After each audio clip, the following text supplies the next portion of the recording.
Some fighters chase moments. Others are chosen for them.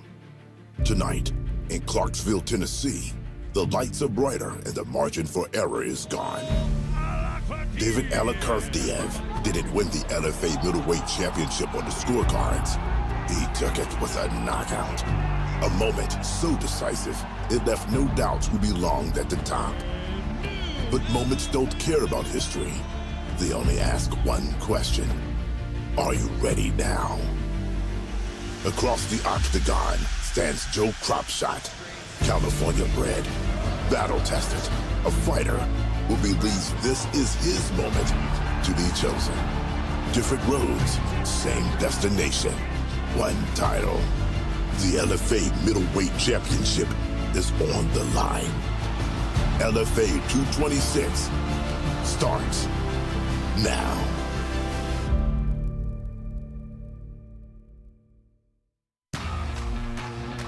After last year's unforgettable debut, the LFA Octagon storms back into Clarksville, Tennessee, where the pulse of Music City meets the roaring banks of the Cumberland River. Tonight, the F&M Bank Arena plays host to LFA number 226. What's up, LFA Nation? Welcome to the new home of the Legacy Fighting Alliance, Vice TV, and our third event of the year. Ron Kruk joined tonight by the former Strikeforce and WEC lightweight champ and UFC great Gilbert Melendez. And Gil, I guess it's a little late to say Happy New Year, but this is your first event of 2026. Thrilled to be calling fights with you again, my friend, in what should be a huge year for the LFA. First event of 2026, but my fourth year with the LFA. Man, it has been nothing short of spectacular. Watching the next generation of mixed martial artists really put on the line, really elevate, and make it to the next level of the UFC. My goodness, and we have a great main event tonight. Without a doubt, this is the third straight event where LFA Gold will be on the line in the main event. Tonight, we turn the spotlight on the LFA 185-pound middleweight division when the 2025 Fans' Choice Award winner for nominee for Rookie of the Year, David Alakferdiev, defends his middleweight strap for the first time when he locks horns with the challenger from Northern California, Joe Kropschot. Gil, let's begin with the 24-year-old from Ukraine, David Alakferdiev.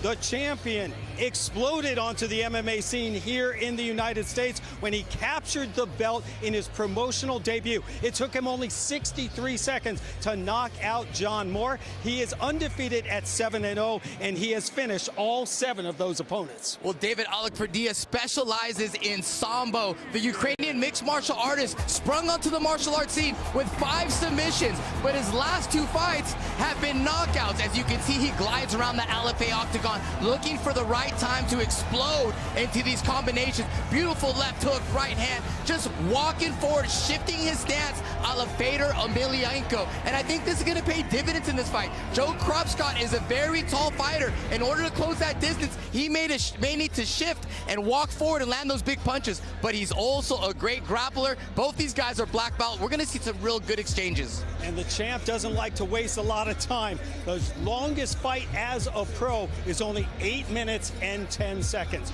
Well, looking to derail the Alakferdiev hype train is American grappler Joe Kropschot. Now, he has earned this title fight by reeling off 3 impressive victories. He is a BJJ black belt, and he too, Gil, has a 100% finishing rate. Now, this is an athlete you know very well, as Kropschot has trained with you and the Scrap Pack team at the El Nino Training Center in NorCal. Yeah, Joe Kropschot, an American mixed martial artist. I've seen him jump into the scene undefeated. He ran into a hurdle. That was Cody Brundage, who since has went to the UFC and had success. Kropschot took some time off, focused on his grappling, became top 15 in the world in jiu-jitsu, now back in MMA. 3 big wins, all finishes, and this win against Tallboy Benson really locked in for that title fight. He went in there against the tall puzzle of Benson, was able to land the strikes, able to protect his chin, eventually get the takedown and the submission. And like you said, this is such a fantastic matchup. Both of these guys have never been to the distance. 100% finishing rate.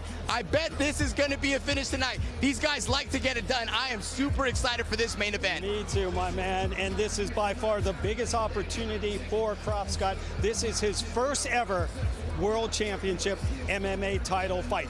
Be alert, LFA Nation, because this fight, as Gil said, probably is not going to go the distance. 14 combined finishes for these two, 10 first-round finishes.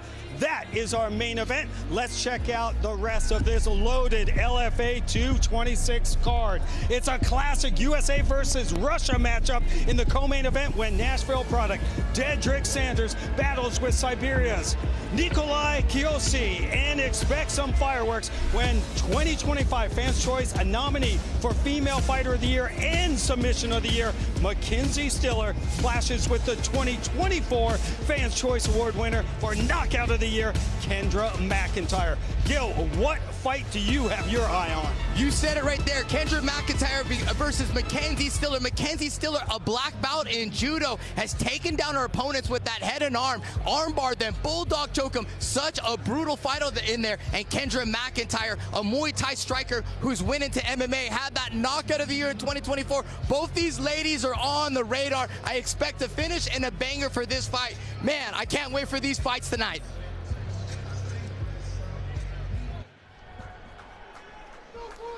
We get the action rolling and begin in the lightweight division, a matchup with Bryce Warner and Randy Rivera Santiago. Here are the numbers and the tail of the tape for our first fight of the evening, powered by OnlyFans. The Raging Cajun, Bryce Warner, is only 22 years old, and Rivera Santiago, 8 years his elder.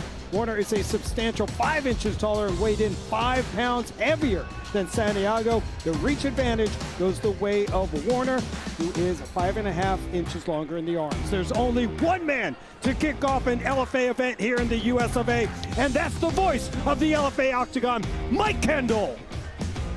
Ladies and gentlemen, we are live around the world tonight from the F&M Bank Arena here in Clarksville, Tennessee for LFA 226, Alec Verdilla versus Kropschot.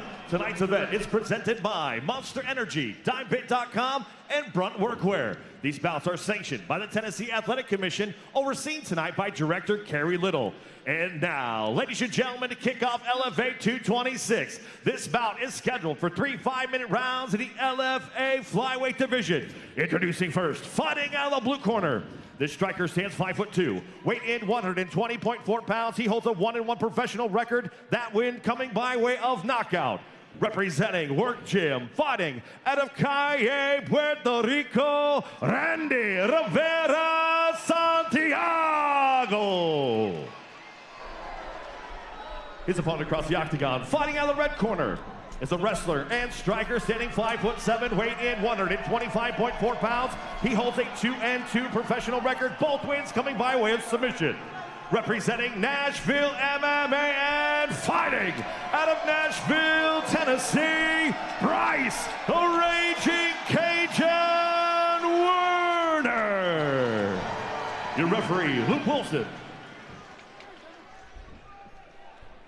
You've been given your instructions. Keep it clean, protect yourself at all times, touch gloves if you like to do so. Winner of 10 straight, going back to his amateur career, Tennessee-based Bryce Warner. He is a spotless 2-0 as a pro. Coming off his first win as a pro in August, Puerto Rico's Randy Rivera Santiago making his LFA main card debut. Two southpaws, Warner already trying to track down Santiago. Santiago playing the perimeter, shifting stance. Oh, head kick from Rivera Santiago. Gets through the guard. But Bryce Warner catches him coming in. Yeah, Warner said he was going to pop that jab, try to lure Santiago in and counter him with the strikes. Already managing the distance very well. But Santiago obliging. Beautiful kick, beautiful bombs. Fast off the draw. Both fighters extremely fast. Bryce Warner comes in as a big favorite, according to DimeBit. Rivera Santiago making his LFA main card debut. Warner. Santiago really can get those kicks up to the top of the head. Definitely. Only 5'2", but he gets up there. Wow, Warner very composed, fighting good off his heels. Santiago pressuring. Warner catches the kick, clubs him with the right arm. Down goes Santiago. And now working inside the guard of Santiago, Bryce Warner, the wrestling and specialist. He's been wrestling since he was 10 years old. Yeah, really says wrestling molded his whole mindset for mixed martial arts. The culture of wrestling is just hard grinding, discipline, great conditioning. He says he used it in his MMA game. Right now he has double underhooks, trying to shut down Santiago, trying to ride him out a little bit before he starts opening up in the striking. Santiago trying to get the feet on the hips. Sorry about that. Yeah, 2 submission wins for Bryce Warner. 1 via guillotine, 1 via armbar. As he pushes Rivera Santiago up against the octagon wall right in front of us. And Rivera Santiago back up on his feet. Yeah, he used that wall to get up. Warner tried to wedge him in, but Santiago took advantage and is back to his feet, but has not escaped completely. Warner with that body lock, looking for a trip. So far, Rivera Santiago able to maintain his balance. Great sequence there. Warner got the takedown. Santiago was able to neutralize it. Both gentlemen felt each other out. Beautiful body kick by Santiago. Warner kind of shook that one off a little bit. Huh? Absolutely. So we hit the 2-minute mark of the opening round. LFA, a flyweight division. Bryce Warner looking to remain unbeaten. Randy Rivera Santiago looking for his 2nd professional win. Oh, nice little left hook from Bryce Warner.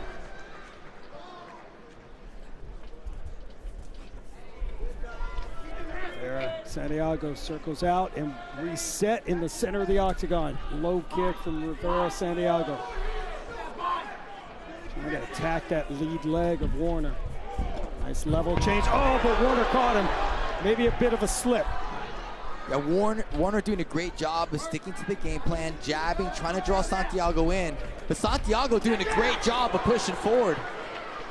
Love that transition, Gil, from Bryce Warner. The knee to the ribs and then the 1-2 combination up top. Yeah, putting it together.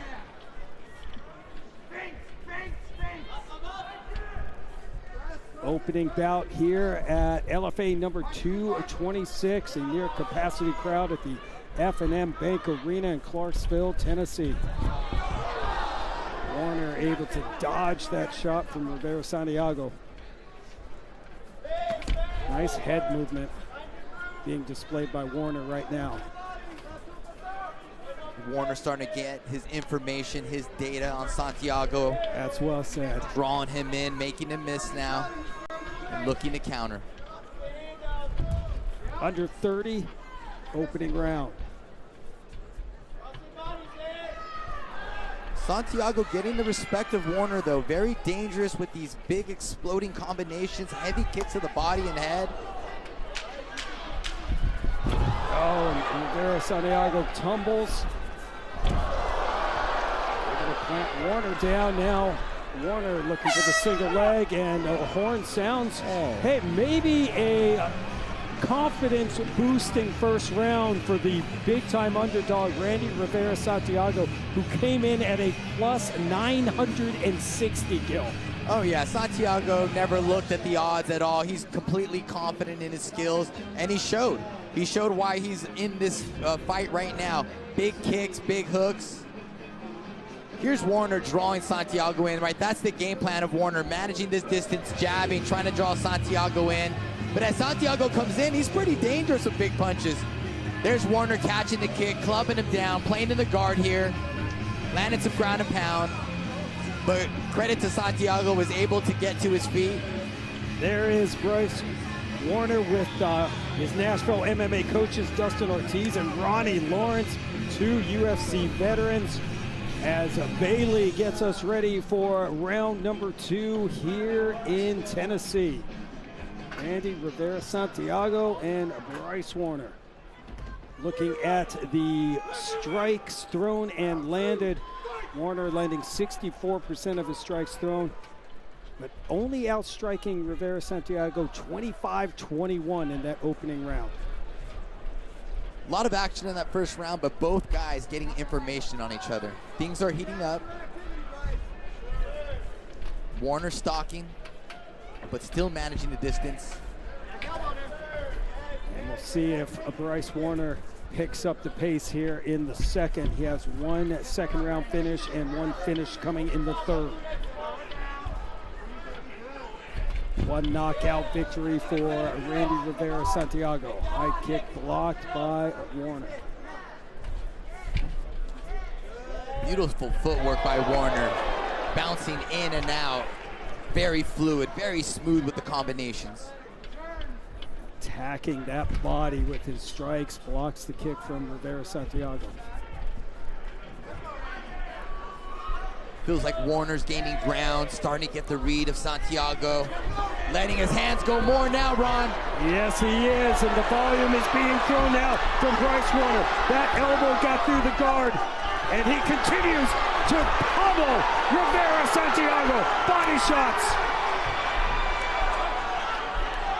But Rivera Santiago hanging on for now. Great barrage by Warner. Santiago answers back with the spinning elbow. Body kick from Rivera Santiago. Ooh. Short, sharp shots landing from Warner. Action definitely going up a notch here in the second round. You love that Warner can play this game tit for tat, but he found the opportunity, put the foot on the gas pedal, try to go for a finish. Now he's back to the game plan, managing the distance intelligently and looking for his next onslaught. And Warner getting those elbows through. But Rivera Santiago, gets planted. Big takedown from Bryce Warner. Warner instinctually read the spinning elbow the third time thrown by Santiago, able to catch the back of Santiago in the exchange. Now in superior position, wrist control, Iowa ride, looking for some punches. Both his professional wins have come via submission, but right now Bryce Warner dropping some bombs. Santiago rolls to his back, wants to work his open guard. This is the way he got up in the first round, has the feet on the hips, now by the cage. Let's see if he can get back to his feet, or does Warner make the adjustments and stay on top? Rivera Santiago throwing some elbows from the bottom. 2 minutes to go, second round. Plenty of time for Bryce Warner to continue to operate. Pummeling Randy Rivera Santiago right now. Referee taking a close look. Big knee to the wrist. Oh, Ron. Yeah. My goodness, the intelligent pressure of Warner. He's on fire tonight. So smooth and vicious at the same time. Rare to be so vicious and smooth. Gets the hooks in now, Ron. Oh, boy. Here we go. Warner flattens out Rivera Santiago, looking for his first TKO. Rivera Santiago, that's gonna do it. Payment rendered. Bryce Warner remains undefeated. Puts an end to this fight in the second round. Bravo to Warner. Systematic jab, managed the distance, picked him off with some strikes, knew when to put the foot on the gas pedal. Barrage of punches, vicious attacks, intelligent attacks, and then a finish. Beautiful performance by the 22-year-old Raging Cajun Bryce Warner. Great nickname. A great nickname. Originally from Louisiana, fighting with the Nashville MMA team in Nashville, but lives here in Clarksville, and you can hear the pop from the crowd. They're loving it. A victory for the hometown hero. And what a performance by him tonight. Let's take a look at his handiwork. And you said it, man. Warner got this crowd pumped up. Look at this barrage. Look at this attack. We're here to fight tonight. Warner pressing forward, waiting the right time. Read the spinning elbow, gets the body. Look at hips in. Look at this mat return. Thump to the ground. And for there on out, Warner did not let him up. Rode him well, got the hooks in, flattened his opponent out. Santiago covering up, but could not get back. And Warner just letting the hands go. The ref seen enough, stopped the fight. Systematic performance for Warner. My goodness, Warner got this crowd popping. He delivered, he's on the radar. Can't wait to see what's next for Warner. The official time of the stoppage coming up next.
Back in Clarksville, Tennessee, in the F&M Bank Arena, LFA 226, Bryce Warner gets another win, and Mike Kendall has the official time of the stoppage.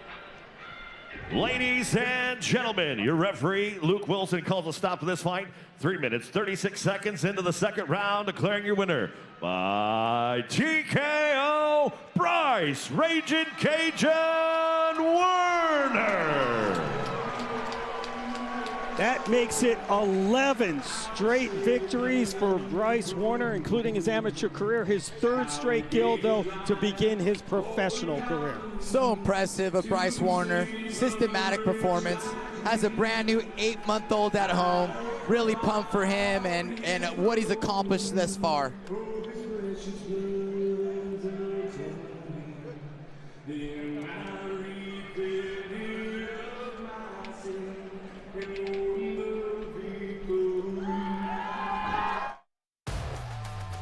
After back-to-back numbered events, the UFC returns to the Meta Apex in Las Vegas for another edition of UFC Fight Night, featuring an LFA alum in the main event. Mario Batista goes for his 9th consecutive win when he takes on Vinicius Oliveira on Saturday night. Batista went 2-0 in the promotion.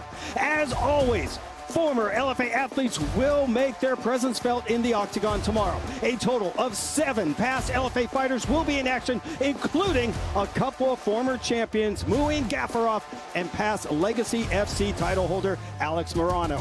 Best of luck to all the former LFA athletes tomorrow night in Vegas.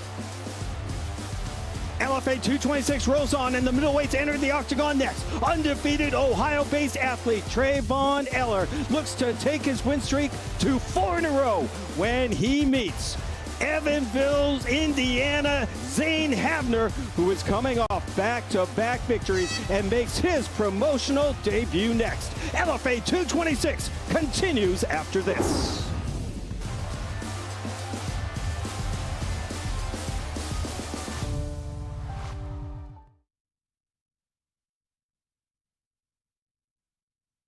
February 27th, 2 submission specialists collide to shake up the LFA bantamweight division. He said he was going to get his choke ball kill. Submission choke. Rafael do Nascimento takes on Shuya Kamikubo in a fight that is sure to be fireworks.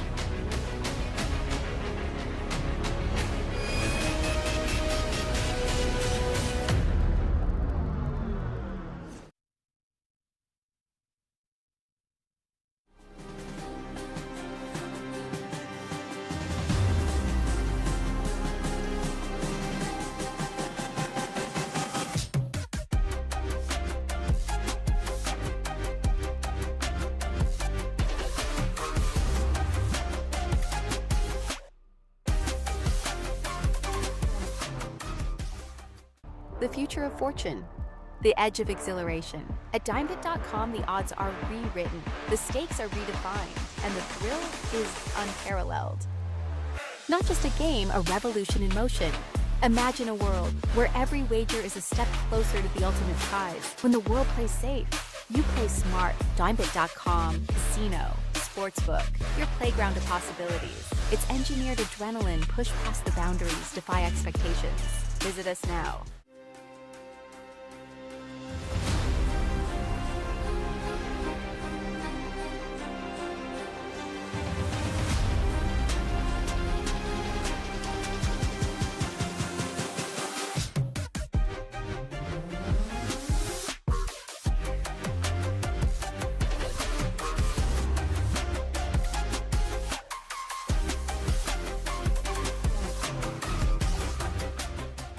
Every product Brunt makes is named after one of my buddies in the trades who inspired it and helped us design it. Matt Marin, Union Drywaller, needed a wedge boot with serious comfort. Tony Tora, Army veteran and jack of all trades, needed a pant that's built tough and versatile. And John Chevlin, contractor and business owner, needed a work hoodie that performs in any situation. Every step of our design process revolves around listening to the guys who actually do the work, because they've earned a seat at the table. Maybe not today, maybe not tomorrow, and maybe not the next month. I will be champion one day, I promise.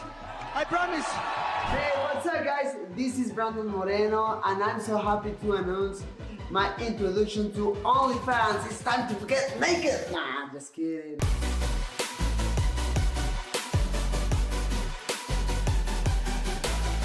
Video gloves, exclusive content, training, instructions, all that stuff and more. You can watch it in my OnlyFans channel.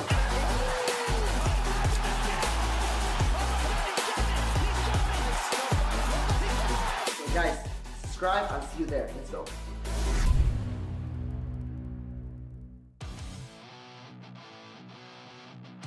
Most people think getting in fighting shape is all about brutal workouts and starving yourself. They're wrong, and I should know. World-renowned trainer of 12 UFC champions, 3-time trainer of the year. Here's my secret weapon. Bondi Pure cuts off hunger and nourishes your body. This makes cutting, leaning out, and getting into top condition easy. 45,000 success stories and counting. Try it risk-free for 90 days. Bondi Pure, it's the champion's secret to effortless weight cutting.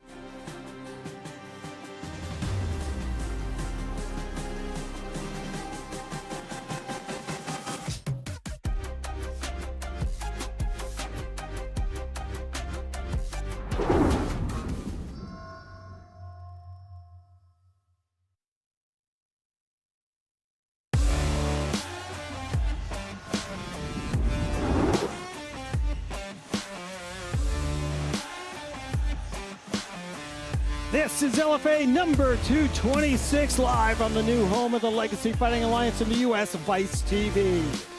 Middleweight division matchup, and here are the numbers and the tail of the tape presented by Joya Fight Gear. Notorious Triple G Trayvon Eller is 29 years old, and Zane Havner is 4 years younger. Both athletes stand 6'1", made the contracted weight, and the slight reach advantage goes the way of Havner. Inside to Mike Kendall.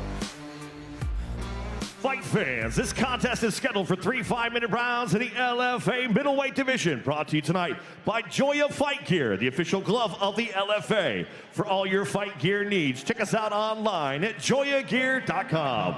And now, introducing to you first, fighting out of the blue corner. This mixed martial artist stands 6'1", weighed in 185.8 pounds. He holds a 3-2 professional record with 2 wins coming by way of knockout. Representing Nice Guy Submission Fighting, fighting out of Evansville, Indiana, Zane Havner.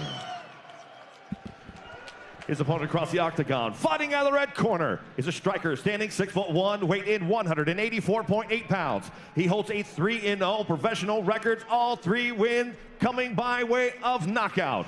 Representing VO2 Fight Team, fighting out of Newark, Ohio, Trayvon, Notorious Triple G Eller. Your referee, Eric McMahon.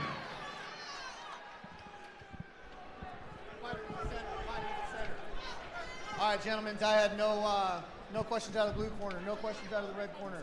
Fight hard, fight fair. Listen to my instructions at all times. Touch them up now if you wish. Back to your corner.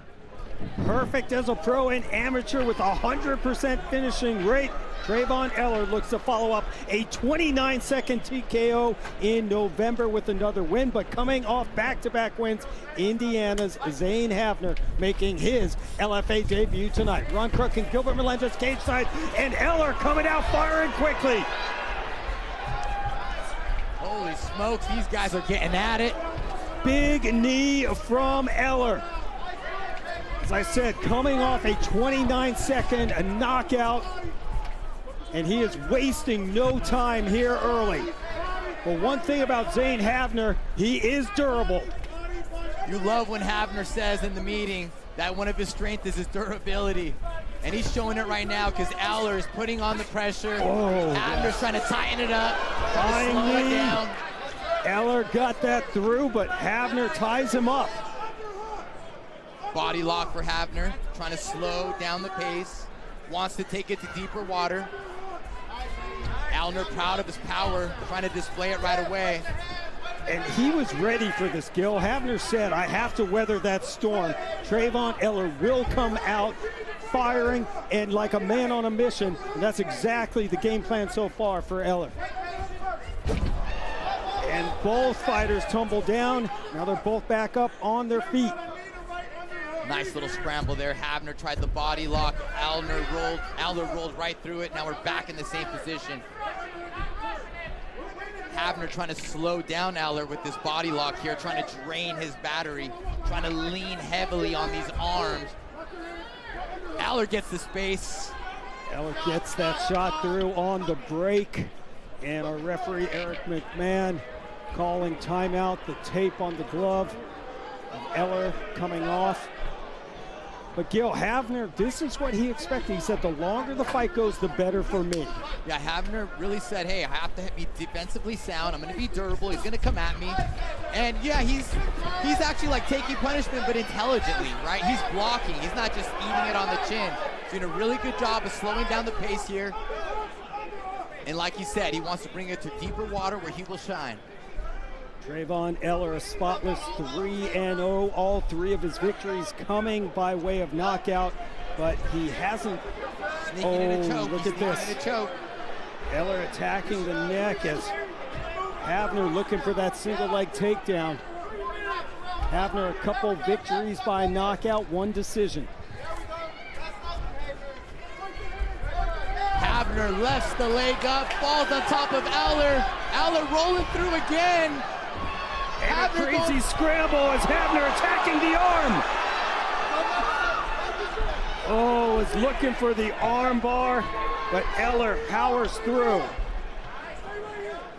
Eller in the half guard. Havner looking, trying to build his base, but attacking the Kimura. Has the Kimura grip. Has a hook in, a butterfly hook. Trying to get a sweep with the Kimura. Could we have an upset for the ages? Zane Havner, man, looking for the Kimura.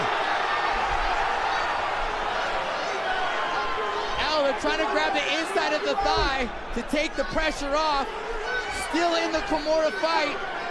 According to Dime Pit, Trayvon Eller was a minus 10,000 favorite.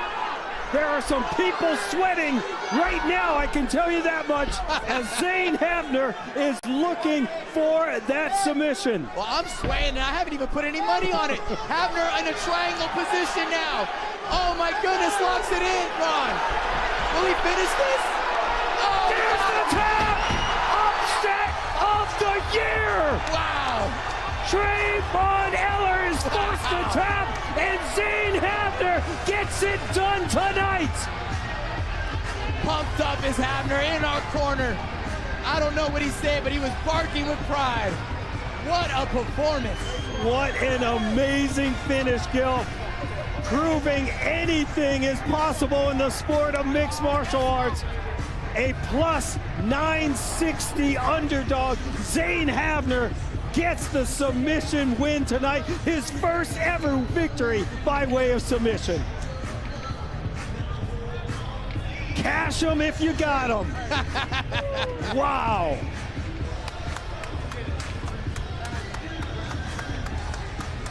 Incredible. He's sharing some moments with his nice guy submission fighting team. You love seeing moments like this, Ron. This is what mixed martial arts is all about. 100%. Overcoming adversity, stepping up, rising to the challenge, knowing that you're stepping in the fire with someone like Eller who's knocking people out. He's trying to steamroll you. You have to be durable. Here is Havner working the Kimura, trying to pull it behind his back. Eller denying it, grabbing the inside of his thigh. Havner ripping it out again, trying to get the Kimura. Loses it, but sets up a beautiful triangle in the transition. Look at the foot on the hip, trying to stretch his opponent out.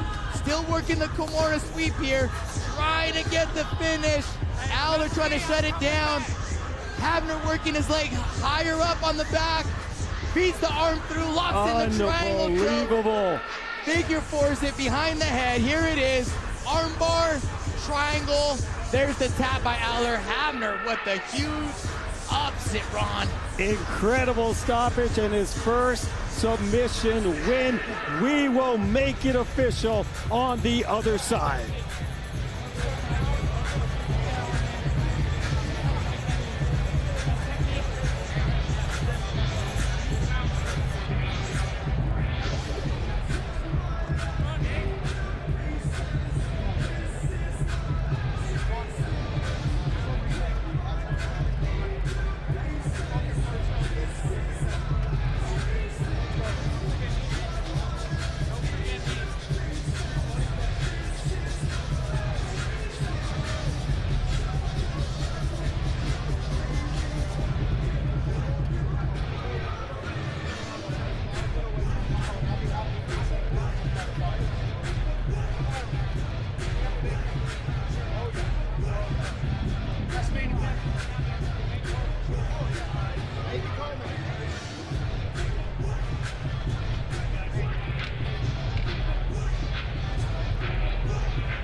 Back here on Vice TV for LFA 226, where Zane Havner pulled off a major upset and gave Trayvon Eller his first defeat as a pro. Let's get the official time. We go inside to Mike Kendall. Ladies and gentlemen, your referee, Eric McMahon, calls a stop to this fight. 3 minutes, 33 seconds into the first round, declaring a winner by tap out in a triangle choke, Zane Havner.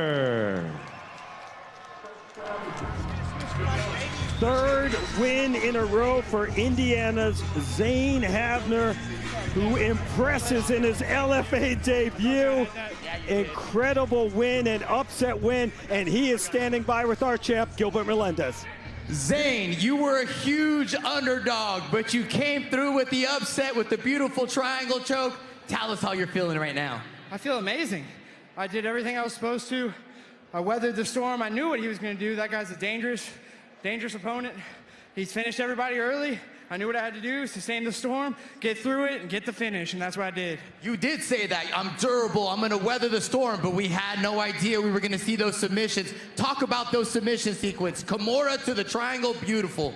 I mean, I've been training jiu-jitsu mainly for like 7 years.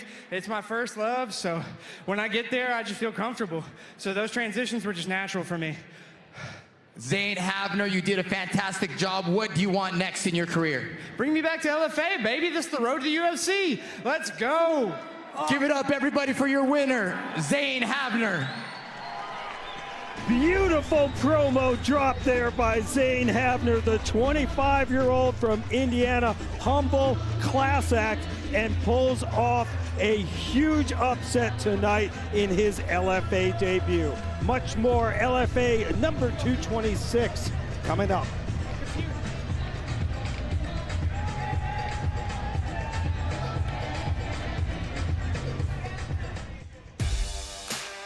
The LFA Octagon returns to Southern California's coastal city of Ventura for LFA 227, going down on Friday, February 27th. It's a title eliminator as top bantamweights face off to determine the best grappler in the division.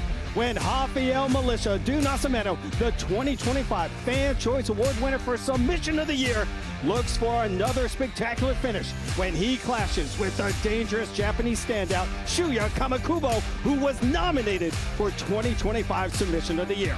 Tickets for LFA 227 from the Ventura County Event Center and powered by Monster Energy are still available at LFATix.com. And the event will be broadcast live in the United States on Vice TV with preliminary bouts streaming live on Spectation Sports. Check them out at spectationsports.com and follow the LFA on social media at LFA Fighting.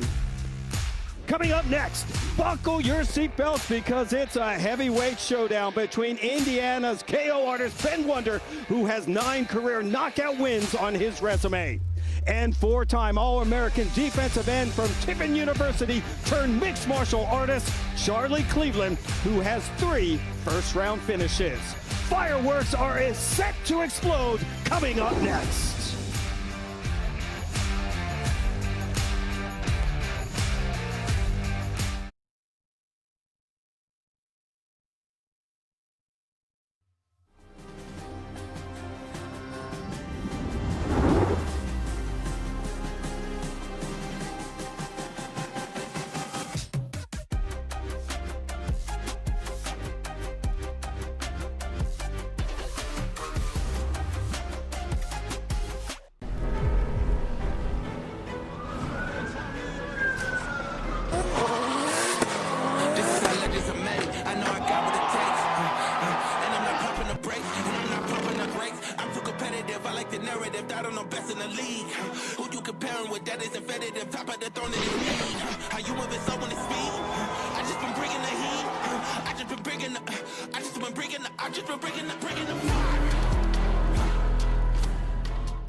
The future of fortune, the edge of exhilaration. At dimebit.com, the odds are rewritten, the stakes are redefined, and the thrill is unparalleled. Not just a game, a revolution in motion. Imagine a world where every wager is a step closer to the ultimate prize. When the world plays safe, you play smart. Dimebit.com, casino, sportsbook, your playground of possibilities. It's engineered adrenaline, push past the boundaries, defy expectations. Visit us now. CPI, stem cells, they could do some wild shit down there. My shoulder was jacked. I went down there, worked, man. Eric Anders' neck was up, and then he went down and got stem cell treatment. Now it doesn't bother him at all anymore. I definitely recommend CPI. It's changed my life. The best stem cell clinic in the world. I just come and I do stem cells to make sure that I'm resetting my body and staying healthy. It regenerates tissue, reduces inflammation. The results are amazing. When it comes to the science of stem cells, no one comes close to CPI. There's not even a close second. Maybe not today, maybe not tomorrow, and maybe not the next month. I will be champion one day, I promise. I promise. Hey, what's up guys? This is Brandon Moreno and I'm so happy to announce my introduction to OnlyFans. It's time to get naked. Nah, I'm just kidding.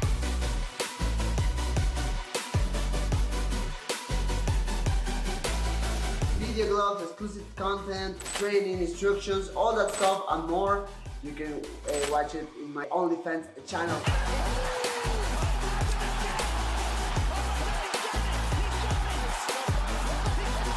Guys, subscribe, I'll see you there. Let's go. You know how important a garage or a shop is. It's where good things are built and broken things get fixed. I started Brunt in my home garage because the workwear industry wasn't working for my buddies in the trades. These guys deserve a brand that actually stands behind them and listens to their needs. We're a little bit bigger now, and so is the garage. Every week, our team gathers at the Brunt garage and we open up for our customers and local workers to hang out, get feedback on our products, and be part of what we're doing here at Brunt. We're building something better.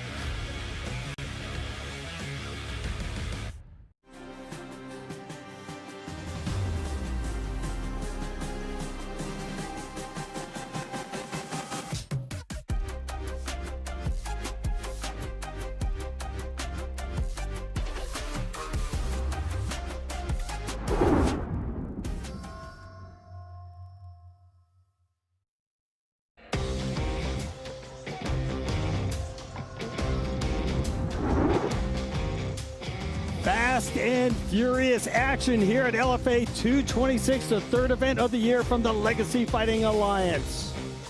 The big boys enter the octagon next for a heavyweight showdown between Charlie Cleveland and Ben Wonder. Here are the numbers from the Tell of the Tape, powered by Bondi Pure. The Thunder, Ben Wonder, is 27 years old, and Charlie Cleveland 1 year his elder. Two smaller but quicker heavyweights. Wonder weighed in just over 236 pounds, and Cleveland 14 pounds heavier. Both athletes are ready to roll. They're inside the octagon, and the slight reach advantage goes the way of Ben Wonder. Back inside the octagon, here's Mike Kendall. Ladies and gentlemen, this bout is scheduled for 3 5-minute rounds in the LFA heavyweight division, brought to you tonight by Bondi Pure, the ultimate health and detox drink. It's a science, not a diet. Learn more at BondiPure.com. And now, introducing to you first, fighting out of the blue corner. This striker stands 6'3", weight in 250.8 pounds. He holds a 4-1 professional record, with 2 wins coming by way of knockout and 1 by way of submission. Representing Demolition Fight Team, fighting out of Fostoria, Ohio, Charlie the Reaper Cleveland. His opponent across the octagon, fighting out of the red corner, is a striker standing 6'4", weight in 236.6 pounds. He holds a 2-1 professional record, both wins coming by way of knockout. Representing Bulldog Fight Team, fighting out of Mishawaka, Indiana, Ben the Thunder Wonder.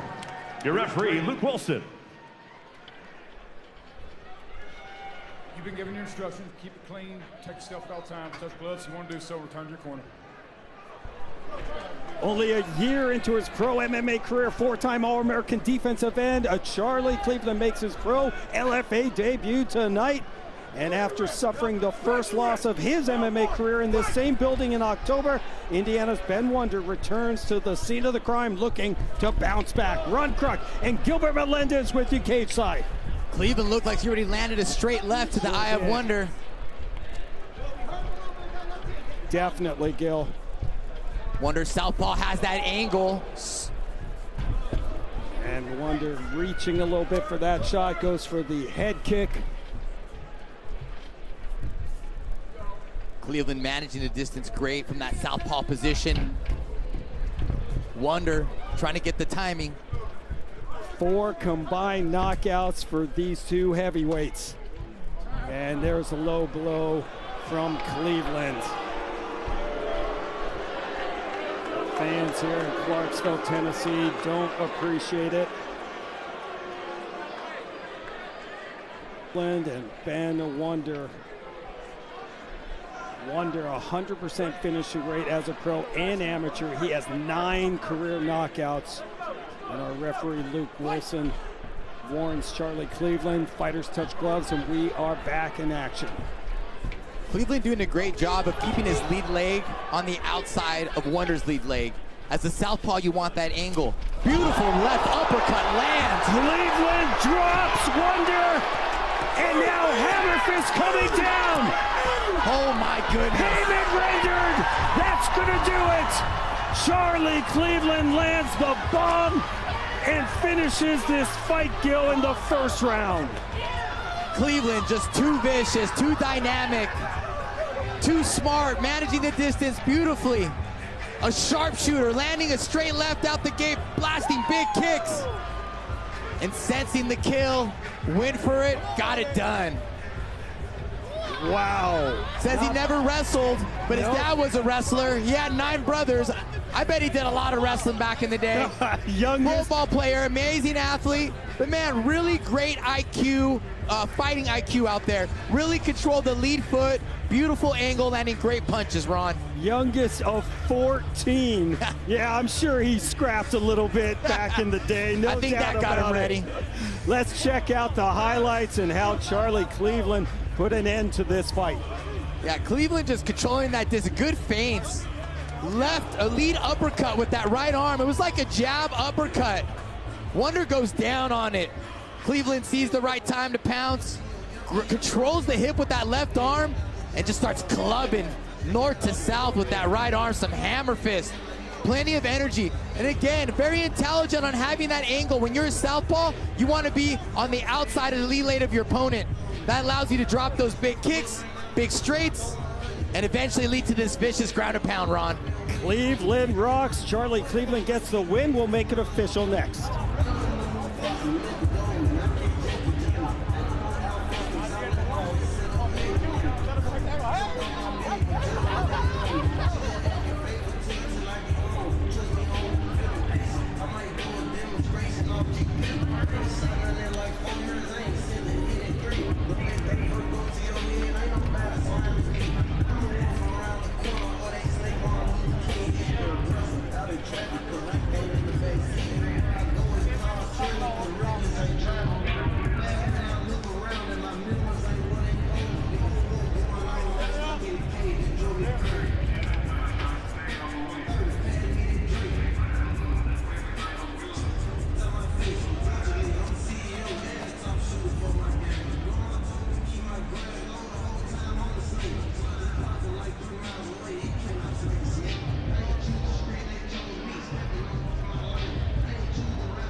Ladies and gentlemen, your referee, Luke Wilson, calls a stop to this fight. 1 minute, 3 seconds of the first round, declaring your winner by TKO, Charlie the Reaper Cleveland. The former college football standout, Charlie Cleveland, shines in his pro LFA debut tonight, Gilbert Melendez. You know, Charlie Cleveland just looked comfortable out there. He's 6 fights into his pro career, looking dynamic and intelligent in the striking department. An explosive performance. Remember the name, Charlie Cleveland improves to 5-1 as a pro.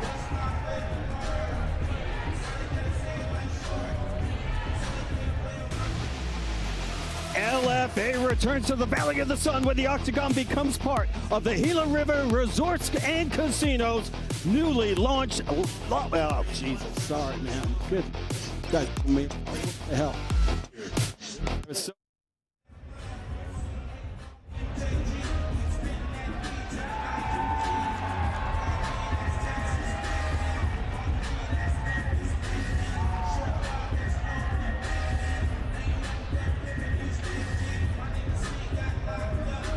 Ladies and gentlemen, the LFA would like to recognize a very special guest in the building tonight. Country music artist Struggle Jennings is in the building here. It's good to have him out here, baby.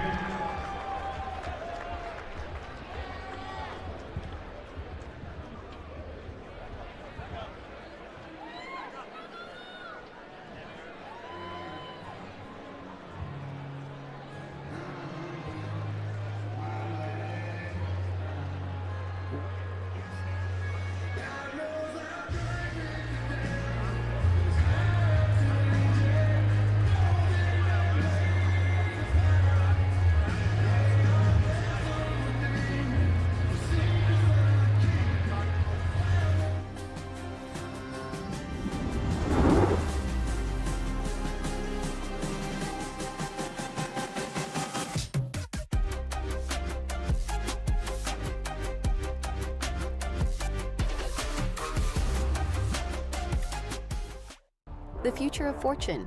The edge of exhilaration. At dimebit.com, the odds are rewritten, the stakes are redefined, and the thrill is unparalleled. Not just a game, a revolution in motion.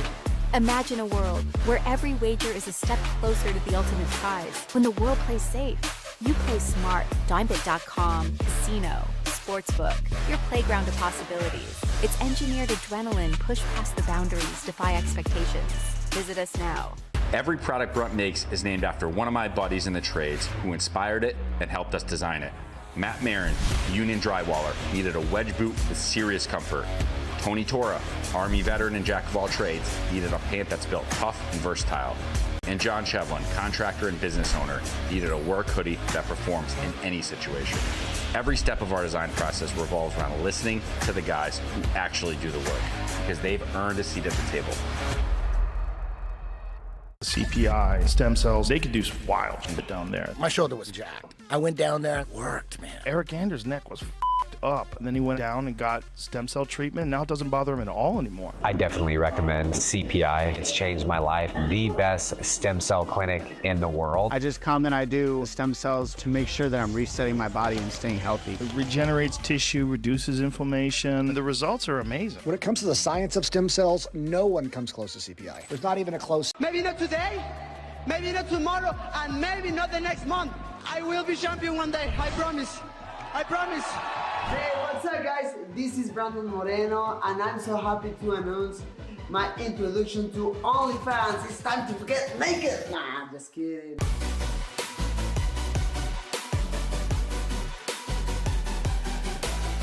Video gloves, exclusive content, training, instructions, all that stuff and more. You can watch it in my OnlyFans channel.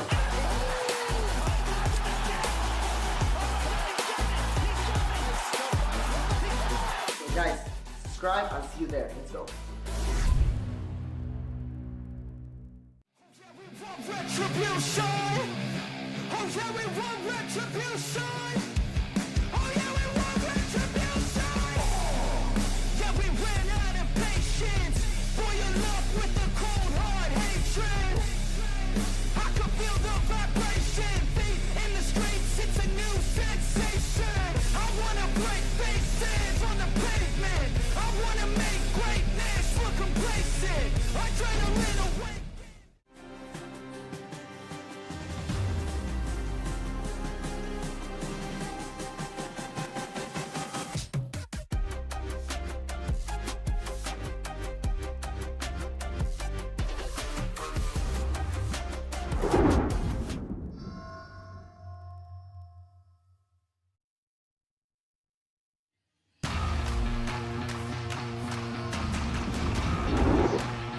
Stars are out here at Clarksville, Tennessee, just outside of Nashville. Struggle Jennings, the Nashville rapper, in the house. His duet with Jelly Roll and the song Only God Knows, amazing. So happy to have a Struggle Jennings here, checking out the LFA fights here in Clarksville, Tennessee. Back at the F&M Bank Arena. Reach the business portion of LFA 226. Scan the QR code on the screen and get in on the action at DimeBit, the official sportsbook and online casino of the LFA. We got a strawweight matchup between Mackenzie Stiller, who comes in as a big minus 588 favorite, and a very alive underdog. Kendra McIntyre is plus 338. We've already seen a major upset tonight. Can Kendra McIntyre continue that trend? Ladies and gentlemen, now making her way to the LFA Octagon, Kendra McIntyre. You get to the point where you start thanking God for the things He used to break you, hurt you, till they transform you. After a 15-month layoff, the 2024 Fans' Choice winner for Knockout of the Year, Kendra McIntyre, returns to action tonight. She told us she battled through some injuries and actually participated in a few grappling tournaments. That's why it has been 469 days since she last fought in MMA. But Gil, the brutal head kick KO of Katerina Legora at LFA 182 in April of 2024 was a thing of beauty. Kendra McIntyre is a Muay Thai specialist, but getting even better in her full MMA game. Here's some action of her letting her hands go, just embracing the fight, chopping her opponent down, landing the head kicks. Her opponent smiles at her. She keeps coming with the barrage, showing that great Muay Thai, and ultimately gets this knockout of the year. Beautiful head kick, really focusing on her grappling. Her goal is to manage the distance this fight. Do not let Stiller take her down or even grab her. But she said, you know what? She might grab me, so I'm gonna neutralize that. She might take me down. I've been working in the scarf hold nonstop. I'm ready for the worst case scenario, but I'm hoping for the best case scenario, that she doesn't even get to the mat. fifth LFA appearance for Kendra McIntyre. Comes in with a 2-2 record inside the LFA octagon. Her opponent now making her way to the octagon, Mackenzie Stiller.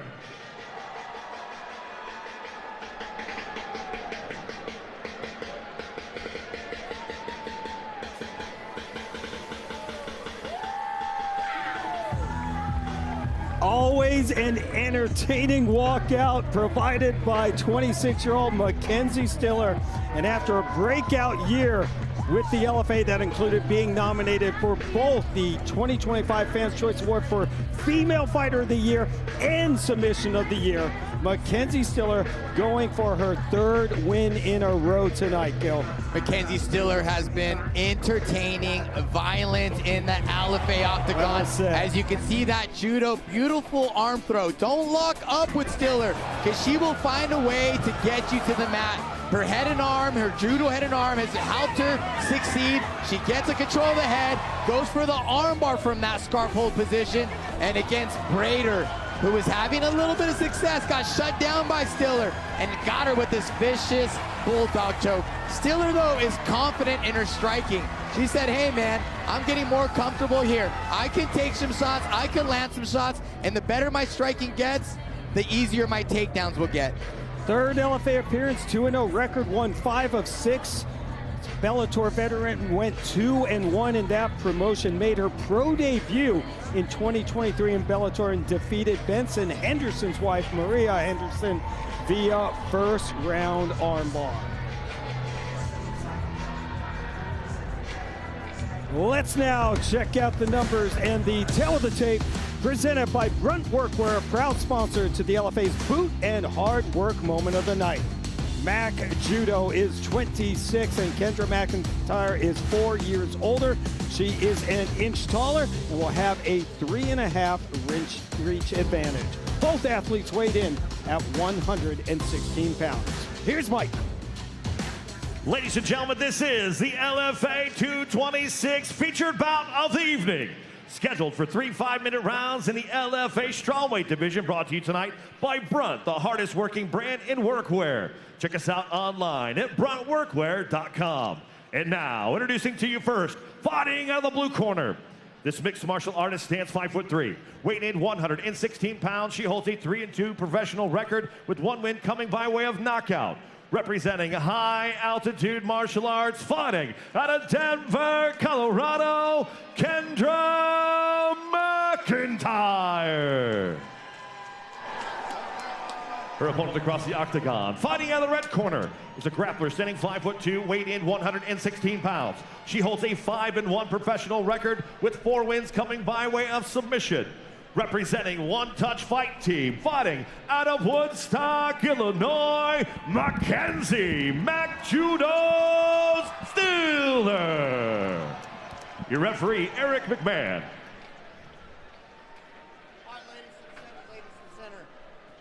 We had no questions in the dressing room. Fight hard, fight fair, listen to my instructions at all times. Touch them up now if you wish. Back to your corner. Gilbert Melendez's fight of the night, and I think you're spot on, man. Oh, man. Both these ladies have convictions in their skills. Both these ladies truly believe they're going to be successful tonight. Buckle up, a huge matchup in the LFA, a strawweight division. Kendra McIntyre with the blue tape and Mackenzie Stiller with the red. McIntyre with some great footwork, lateral movement, pops a jab. Stiller, though, pressing forward, confident in her striking. Stiller with that black belt in judo. We have seen her pull off some impressive judo trips that have led to those amazing submissions. But Kendra McIntyre was well aware of it. She knows what's coming. She feels confident she can stop it. McIntyre, a very good striker, has tons of power and is aggressive with her hands. Not afraid to exchange with the grappler or wrestler. It will not restrain her from doing her game plan. Great lateral movement, great movement by Kendra right now. Landed some strikes, but McIntyre, Stiller, aggressive in the striking department, not afraid to bang with McIntyre. Yeah, she said she was very confident standing and trading with the 5-time Muay Thai champion Kendra McIntyre.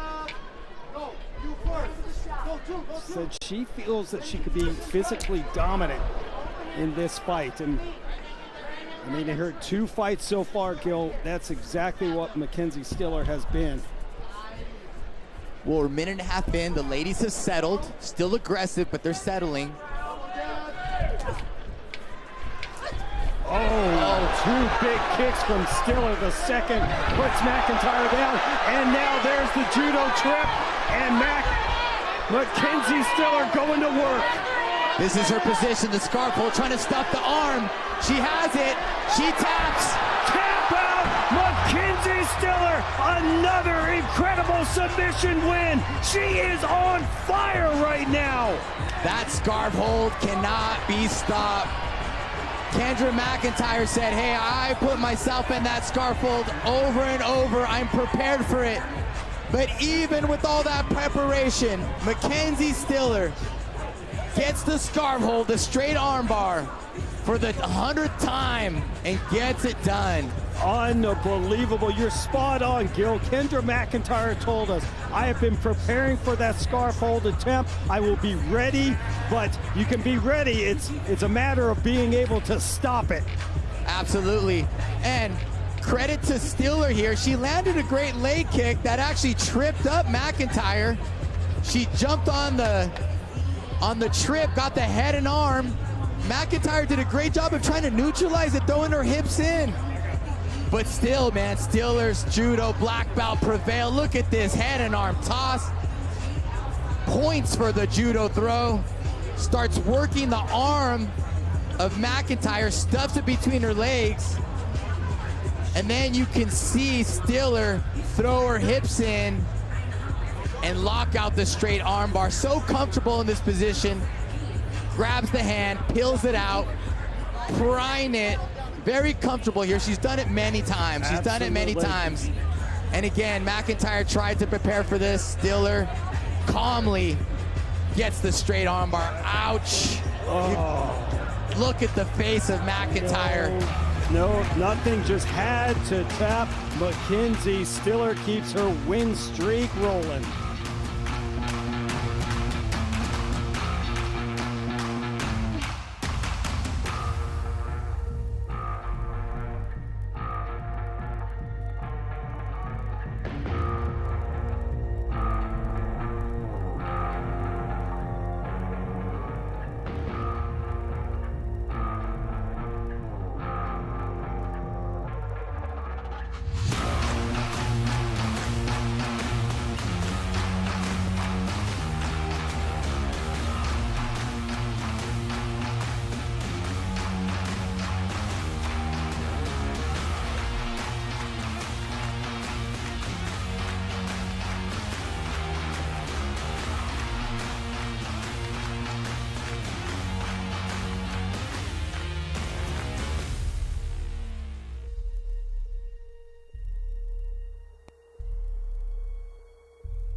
Ladies and gentlemen, your referee, Eric McMahon, calls a stop to this fight. 1 minute, 48 seconds of the very first round, declaring your winner by tap out due to arm bar, Mackenzie McJudo Stiller. Third straight win, and maybe the one that earns Mackenzie Stiller a shot at the champion. Aisa Bertolso next. Another first round finisher, and she is standing by with Gilbert Melendez.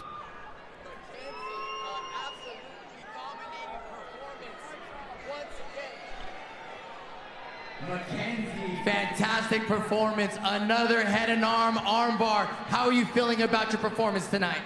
I'm feeling great, obviously. Very calm and composed versus the last fights. I just felt like I was in my element tonight. You know, Kendra said she worked your scarf hold. She said, I put myself in the worst position possible. I'm ready for it, yet she wasn't. It speaks highly of your jiu-jitsu, but your judo, excuse me, but your striking looked fantastic as well. Are you a complete mixed martial artist at this time? Compared to my last fights, yes, but I'm still not breaking the iceberg of my striking potential. You guys wait. The next fight's even going to be more elite striking. Just watch. Oh, we can't wait. Well, what do you want for your next fight? Give me the title, or Uncle Dana, where you at? I'm waiting for that call. This is my last fight on this contract. Give me the opportunity. Ladies and gentlemen, great performance. Give it up for your winner, Mackenzie Stiller. Third straight win, maybe a title shot, maybe a UFC call up next, but her fourth first-round finish, third submission in a row. Remember the name, Mackenzie Stiller, improves to a 6-1.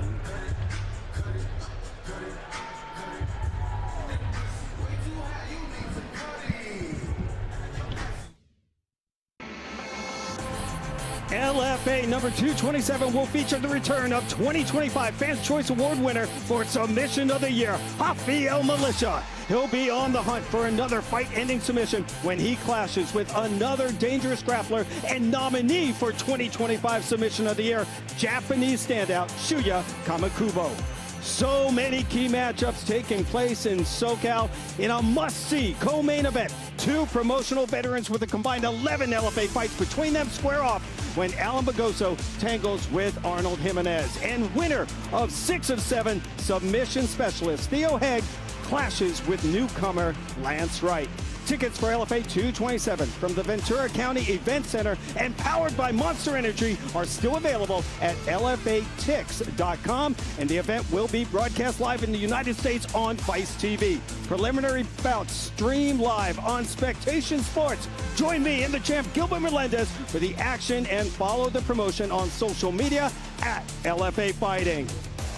Up next, a USA versus Russia matchup when Nashville's own and U.S. Air Force veteran Dedrick Sanders goes for his 8th career finish when he battles with Siberia's Nikolai Kiosse, who cross-trains at Jackson Wink in Albuquerque and has 8 finishes in 10 wins. The co-main event is coming up on the other side.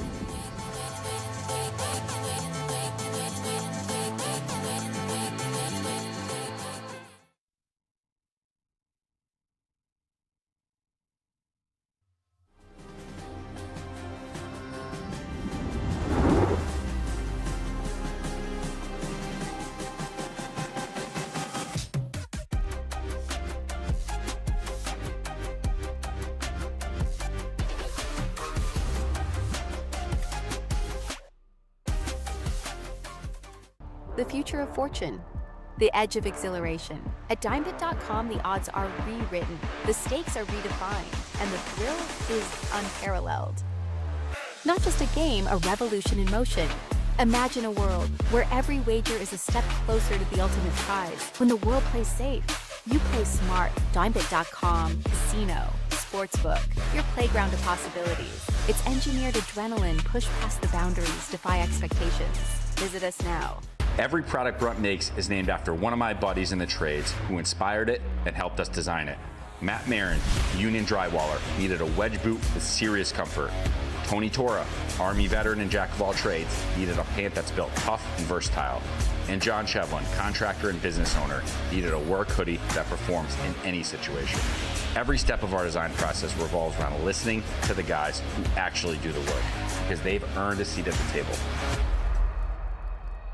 CPI, stem cells, they could do some wild shit down there. My shoulder was jacked. I went down there, worked, man. Eric Anders' neck was up, and then he went down and got stem cell treatment. Now it doesn't bother him at all anymore. I definitely recommend CPI. It's changed my life. The best stem cell clinic in the world. I just come and I do stem cells to make sure that I'm resetting my body and staying healthy. It regenerates tissue, reduces inflammation. The results are amazing. When it comes to the science of stem cells, no one comes close to CPI. There's not even a close. Maybe not today, maybe not tomorrow, and maybe not the next month. I will be champion one day, I promise.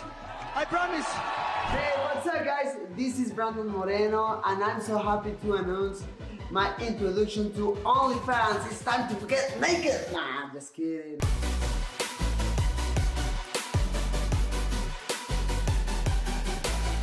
Video gloves, exclusive content, training, instructions, all that stuff and more. You can watch it in my OnlyFans channel.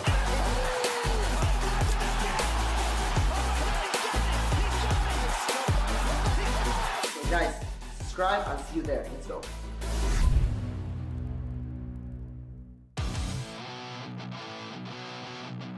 Most people think getting in fighting shape is all about brutal workouts and starving yourself. They're wrong, and I should know. World-renowned trainer of 12 UFC champions, 3-time trainer of the year. Here's my secret weapon. Bondi Pure cuts off hunger and nourishes your body. This makes cutting, leaning out, and getting into top condition easy. 45,000 success stories and counting. Try it risk-free for 90 days. Bondi Pure, it's the champion's secret to effortless weight cutting.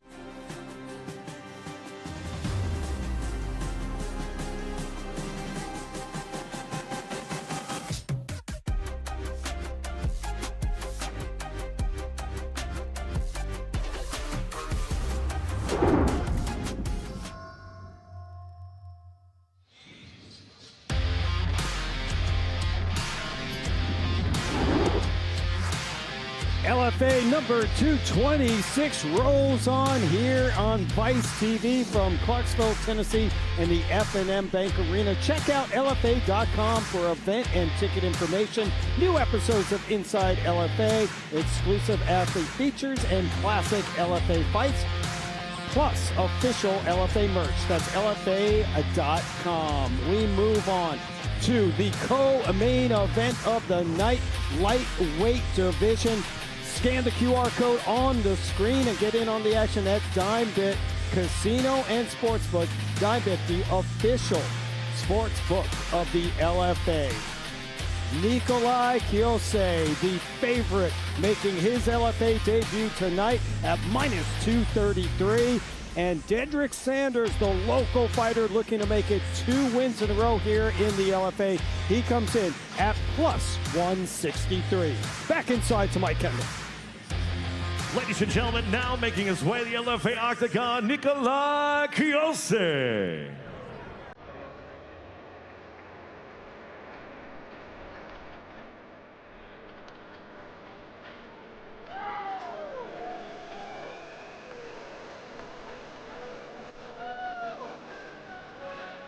Riding a 3-fight win streak and coming off a victory in his U.S. debut in September. Russia's Nikolai Kiosse makes his LFA debut against a hometown favorite tonight. 2 knockouts and 1 rear naked choke submission win in his 3-fight win streak. Hasn't lost since February of 2024. Has an 80% finish rate, 3 knockouts, 5 submissions, and Gil has 6 first-round finishes. Kiosse with a background in wrestling, but loves boxing. Actually comes from the same town as Piotr Jan. He said, if there's anything I take after from him in that area is we got fantastic takedown defense. We can wrestle, we love to sprawl and keep it on the feet so I can let my hands go and use some boxing. Kiosse wants to knock him out, and he wants to be the hometown spoiler. Not only has trained with Jan, but at Jackson Wink with Tim Garcia and Aaron Pico, making his LFA debut tonight. Said this is the opportunity of a lifetime.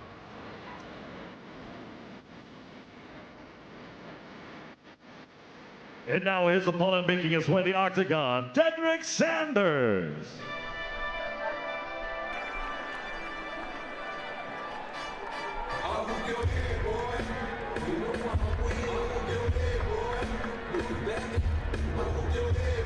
After a dominant win over an undefeated prospect in Jamal Mavlatov in October, Tennessee's Derrick Sanders returned to the LFA Octagon against another Russian opponent. He's like second Russian opponent in a row. I feel like Rocky versus Drago Part 2, Gil. Man, Sanders is not the first time he's been an underdog. He was also an underdog in his last fight. But Sanders, man, this guy's a veteran of the sport. He knows how to fight. He knows how to fight the right fight against every opponent. You know, this opponent is going to be a challenge. That, hey, man, I got to spend limited time in the pocket, but I can do damage in the pocket. I got to use my movement. I can also grapple well. Sanders has done a lot in this sport. He has a veteran of mixed martial arts. This is a tough task, but if he could be successful, I think he's up there for a title challenge. There he is with his Nashville MMA teammates, a couple of veterans, and Dustin Ortiz and Ronnie Lawrence. Here's some of his handiwork.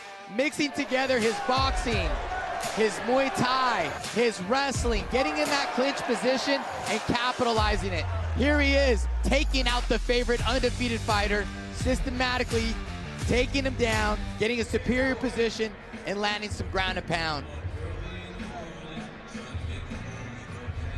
Has finishes in his last 4 wins, 3 via knockout, 1 submission.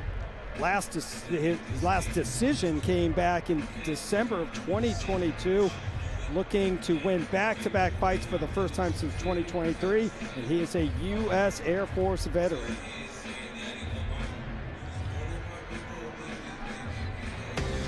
Here's the tail of the tape, powered by a Dime Bet, the official betting partner and online casino of the LFA. Break them down. Derrick Sanders is 35 years old, and Nikolai Kiosse at 28 is 7 years younger. The Russian is 2 inches taller, weighed in slightly heavier, and is 3 inches longer in the reach department. Mike Kendall has the official fighter introductions. Ladies and gentlemen, this is the LFA 226 co-main event of the evening.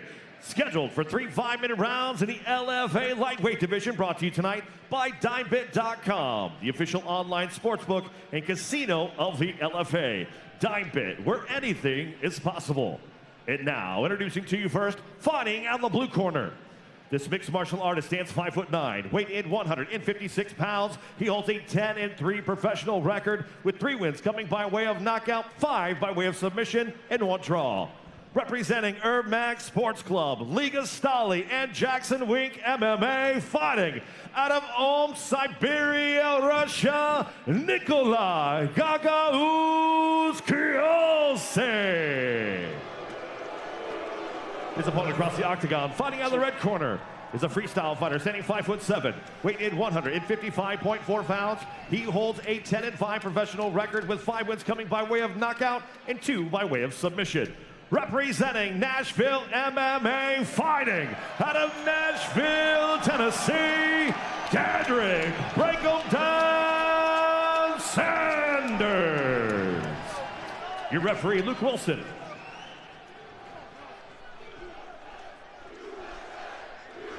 You've been given instructions. I expect a clean fight. If you want to touch gloves, do so now. Touch gloves. Heated stare down between the Russian and the American. Nikolai Kiosse, 10-3-1 record, making his LFA debut, and Derrick Sanders, the hometown hero, 10-5, looking for his 2nd win in a row. This is the LFA 226 co-main event. Sanders in the southpaw position. Both gentlemen holding the center of the octagon. Kiosse measuring with that lead arm. Great movement by both gentlemen. 3 knockout wins, a 5 via submission for Kiosse, and 5 knockouts, 2 submissions for Sanders. Ron, I'm on the edge of my seat. You This can is, totally tell these guys are high level. They're moving well. UFC caliber fight, no doubt about it. The veteran Sanders got a big win in his LFA debut, a huge upset. Looking to ride the momentum of that victory. Kiosse looking to make a statement in his LFA debut. Sanders landed a 2 a second ago, beating Kiosse to the punch. Sanders said, listen, I don't mind standing and trading with him. If he gets the takedown, I'll get right back up. But his plan was to pressure him and use the clinch that he feels is very underrated. Watch the elbows from Derrick Sanders as well. Well, both these gentlemen collided like bulls, meeting in the center. Now we're going to see some cage work where both men, I believe, are comfortable. Russian told us that he loves to box, but he has that freestyle wrestling base as well that he can go to. And there is a scramble, both fighters back up. Nice inside trip attempt by Kiosse. Sanders with the whizzer, bounces back up. Kiosse nearly grabbed the front headlock in the process. Ron Kruk and Gilbert Melendez with you cage side. LFA number 226 here live on Vice TV and a big shot. Loving the upper body wrestling by both these gentlemen. Big elbow by Kiosse and a big 2 by Sanders. Both seemingly took and ate the shots. And now it's Sanders on his bicycle backing up Kiosse. Oh, nice kick from Sanders to the ribs, but Kiosse gets the clinch and the body lock, looking for a takedown. Man, you could just feel the umph and the power in every strike. Absolutely. High level lightweights in action. Good pummeling action here. Kiosse momentarily with the double underhooks. The tie clinch for Sanders. Tries to drop some knees and elbows. Just past the 2-minute mark of the opening round, the Tennessee faithful begin the chants of USA. Right hand left for Kiosse. Wow, he stopped Sanders in his tracks. Another. An uppercut. Kiosse on the attack. Sanders firing back. A knee from Sanders. Here's the clinch work he was talking about.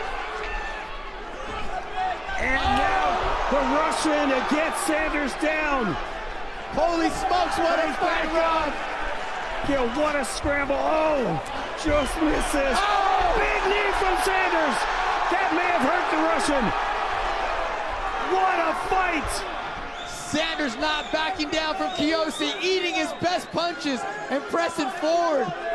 Holy smokes, Ron, this is a scrap. 4 fights, 4 finishes, and these two are looking to make it 5 in a row. Man, I thought Derrick Sanders was in a lot of trouble, but he was able to shake off the big shot from Kiosse. Body shot from the Russian. He goes up top, and then he rocks him. Sanders. Sanders rocks him. Kiosse is wobbled. Nice double change knee from Sanders. Holy smokes, 30 seconds left, Ron. What a fight. Both men landing, both men doing damage. Oh, wow. Both these guys striking hard. Sanders a little more versatile, landing knees, kicks, and strikes up top with the hands. The 35-year-old veteran Derrick Sanders. The flying knee from Kiosse. Oh, wow. What an opening round. The fans on their feet here in Tennessee. And we will move on to the second round as we catch our breath. The fans, the commentators, and the athletes. Oh my goodness, they did take the wind out of me. Look at these Where do we fights. start, Gil? Well, beautiful wrestling in the clinch here. Upper body work. Elbow outside by Kiosse. Sanders back with the punch. Big right hand for Kiosse. Stuns Sanders. Kiosse continues with the attack. Another one. Pushing forward is Kiosse. Sanders with the whiskers, though. Takes it well. Another one for Kiosse. An uppercut that lands. Sanders looks like he's in trouble, but he's a veteran. Takes a deep breath. Lands some strikes of his own. There's the overhand left from the southpaw stance. That gets Kiosse backing up. Pressures forward. Beautiful strike. Gets in the clinch. Some huge action. Big moments for both gentlemen in that round. Absolutely. Who wins it, Ron? Well, let's look at the stats first. Sanders outstriking Kiosse 31-20. Punches even 16-15 going Sanders' way. Kicks 3-0 going Sanders' way. I mean, that's a tough one, but the knees, Sanders went 12 for 12, Gil, with his knees. Yeah, great call right there. As you read those stats, we see a little more versatile action from Sanders, right? Throwing the kicks, throwing the elbows, throwing the knees along with the punches. Kiosse right hand heavy, but it's landing. Uppercut or overhand. Both guys have power, both guys have whiskers. And let's see, nice low kick from Kiosse. Attacking that calf, goes to the body and now gets a takedown. The scramble and continues. A big scramble, yes. adjustment for Kiosse. Right hand to the body, follows with the double leg takedown, scoring the points. Can he keep Sanders down? Now he's on his back. The Russian trying to pull Sanders back. Great going base. for a ride, looking for a rear naked choke. He has the back of Sanders. Sanders showing a great base, but Kiosse able to peel him backwards. Now has the back. A big opportunity for Kiosse. 5 submission wins, couple arm triangles, got a win via guillotine, RNC, and ninja choke. And Sanders struggling, can't give up that neck. And Gil, did he? I'm tucking my chin, Ron, I don't know. Oh, not yet, he's building his base. But Kiosse constantly switching arms, trying to get under his neck. Right arm, left arm. Oh yeah, he got under because Sanders had to go back down and try to relieve the pressure right now. Nikolai Kiosse looking for a submission win here in the second. Derrick Sanders hanging on.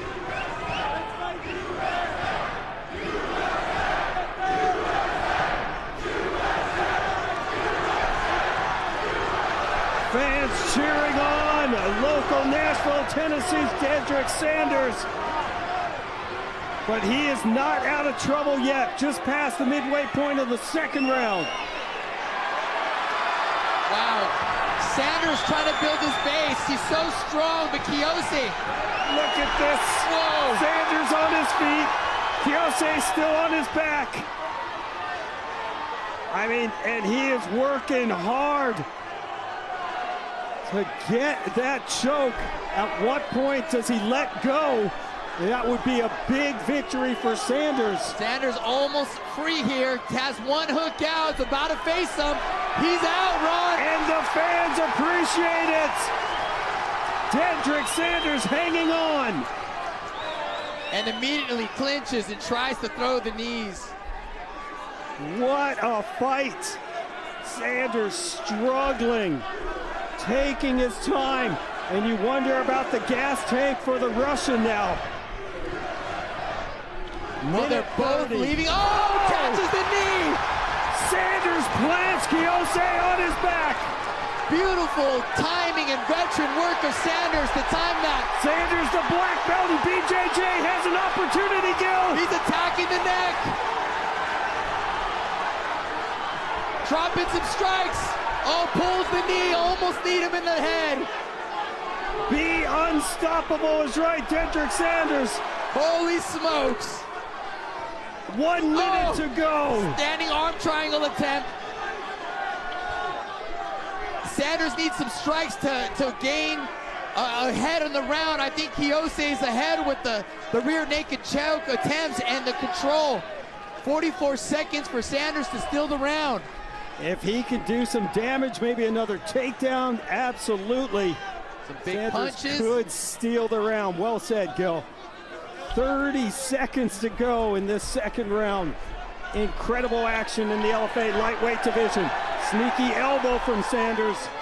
And Kiosse hanging on, trying to keep Sanders tight. Wow, what a matchup. Great job, Mark Berry, our matchmaker here, knows how to match them. And this is such a fun fight. 20 combined victories for these two, both looking for their 11th career win. And for the first time tonight, Gil, we will move on to the third round. And you know what? With pleasure. I love this high-level fighting. I don't want it to end early. We really get to see what these gentlemen are made of. Nikolai Kiosse training with the Jackson Wink MMA team in Albuquerque. And we will check out. I mean, it seems like Kiosse was on the back of Sanders, Gil, for most of that round. Well, great adjustment for Kiosse. Hey, man, that was a close first round. How do I win this second round? I'm going to go to the body and get the takedown, and he did. And he got the job done by riding Sanders mostly in that round, really attacking the neck. Now, Sanders is able to get up and get this reversal, but I still give the round to Kiosse. He had more control and really going for the finish. Sanders needs this round big time. I don't know who won the first. It's a toss-up. I'm sure it's split on the judges' cards out here, but both guys need to win this round, no doubt. Kiosse with 2 minutes and 8 seconds of ground control in that second round. How much for Sanders? He had only 18 seconds. Okay. Oh! Sanders comes out first! Drops the Russian! What a shot from Sanders! Holy smokes, way to start the round. Trying to get his arms free, letting his hands go, kneeing the body run. Kiosse's in a lot of trouble. Derrick Sanders looking for another finish. Knees to the body. Oh my God. Kiosse's her leg over. Thank you and good night. Derrick Sanders drops the mic and ends this fight, blows the roof off the F&M Bank Arena. Wow, the crowd is behind Sanders. Gave him the extra push. Sanders would not be tonight. What a finish for the 35-year-old veteran representing Nashville, Tennessee. And Kiosse has to give him his props and credit. Those are some tough gentlemen right there. Sanders just comes out, clubs him right on the ear. Double left hand hooks. Bam, right on the ear, right through the guard. Finds the hole, threads the needle, and then just attacks the rib cage with vicious knees. So versatile with Sanders tonight, attacking the body. Smart, just breaking that rib cage. Oh my goodness, the ref's seen enough. Sanders, wow, what impressive performance. A finish from Derrick Sanders. And Kiosse was hurt and in some trouble. Good stoppage by referee Luke Wilson. We'll get the official time when we come back.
If you like finishes, you came to the right place. LFA 226 live on Vice TV. And another spectacular finish. Derrick Sanders getting the win. Mike Kendall makes it official. Ladies and gentlemen, your referee, Luke Wilson, calls a stop to this fight. 28 seconds into the third round, declaring a winner by TKO, Derrick Break 'em Down Sanders. Beautiful sign of respect from these two gladiators. Break them down. Broke them down again. Derrick Sanders gets another win. He is now 2-0, and he is with our champion, Gilbert Melendez. Gave this whole audience their money's worth tonight. Hometown hero. How you feeling, brother? Hey, man, I feel great. And it's always awesome to have a win after battling through some adversity, man. It felt great. The second time you fought a Russian, twice you're an underdog. It's time to put some respect on your name, Derrick. How you feeling about that? You goddamn right. Put some respect on my name, boy. Good to see. Derrick, some back and forth action. That was high-level mixed martial arts, but you were more versatile out there. What were you thinking going into the third round? Third round, I was like, either go in or die, man. Like, I was gonna put my life on the line to get a finish.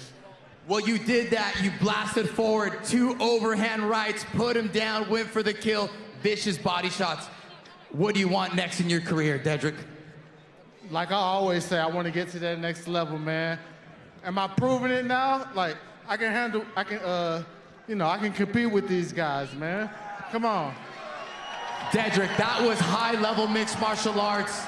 That's title contention work, and that is UFC contention right there. Ladies and gentlemen, give it up for your hometown guy, Derrick Sanders.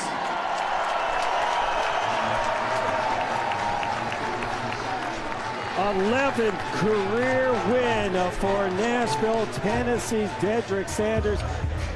Second time in a row that he has come in as an underdog and gets the finish. What a victory for Break 'em Down.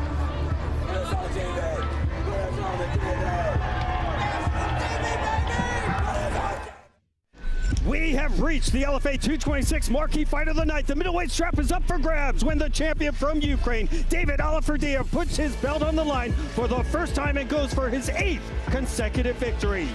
Looking to capture his first MMA title, BJJ black belt, Joe Kropschot looks to pull off the upset and bring the belt back to Northern California. The LFA number 226 main event is next.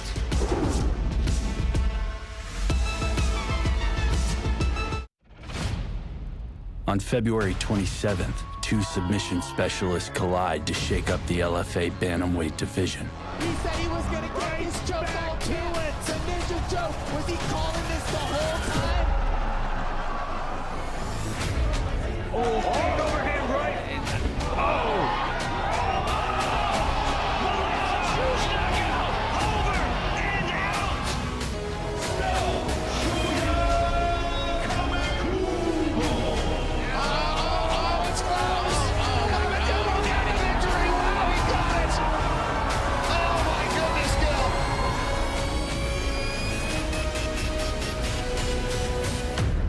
Rafael do Nascimento takes on Shuya Kamikubo in a fight that is sure to be fireworks.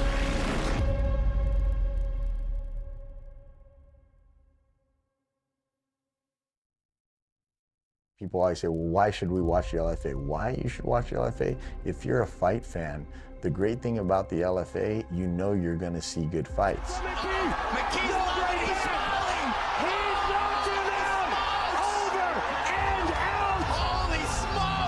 You're able to see the future superstars today and fighting in the LFA. They're going to stop this fight. The legacy of Gable Stevenson in MMA begins tonight. Just like that, Severino's down, and he's out. It's even in our slogan, LFA, where the future is now.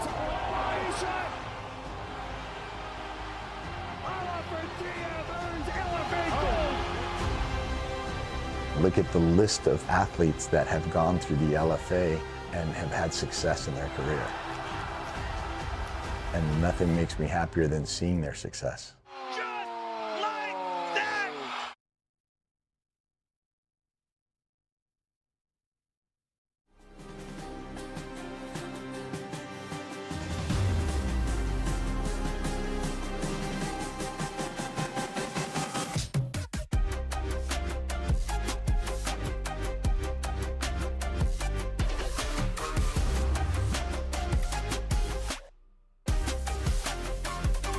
The future of fortune.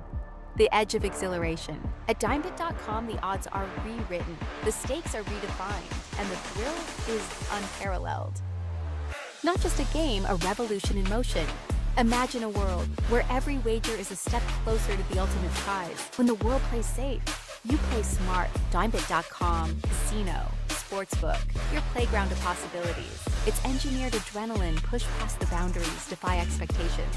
Visit us now.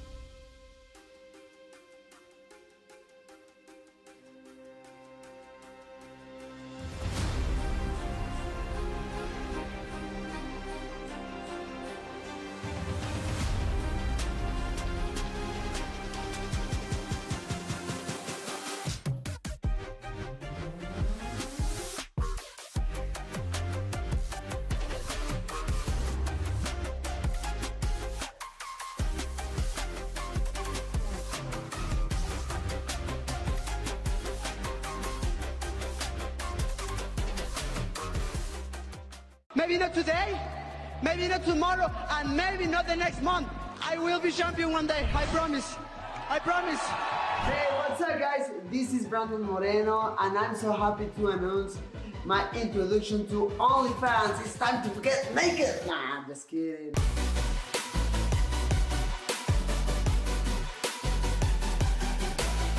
Video gloves, exclusive content, training instructions, all that stuff and more. You can watch it in my OnlyFans channel.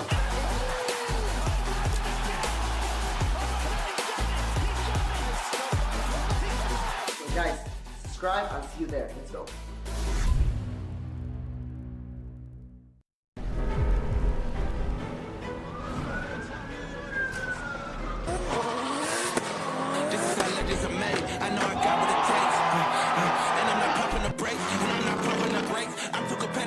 The narrative that I'm the best in the league.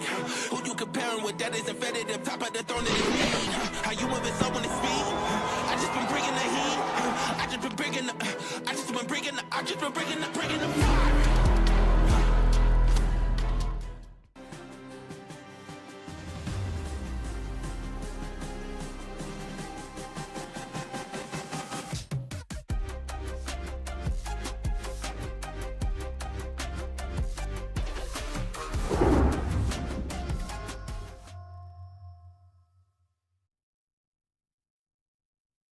The tail of the tape for this middleweight championship fight.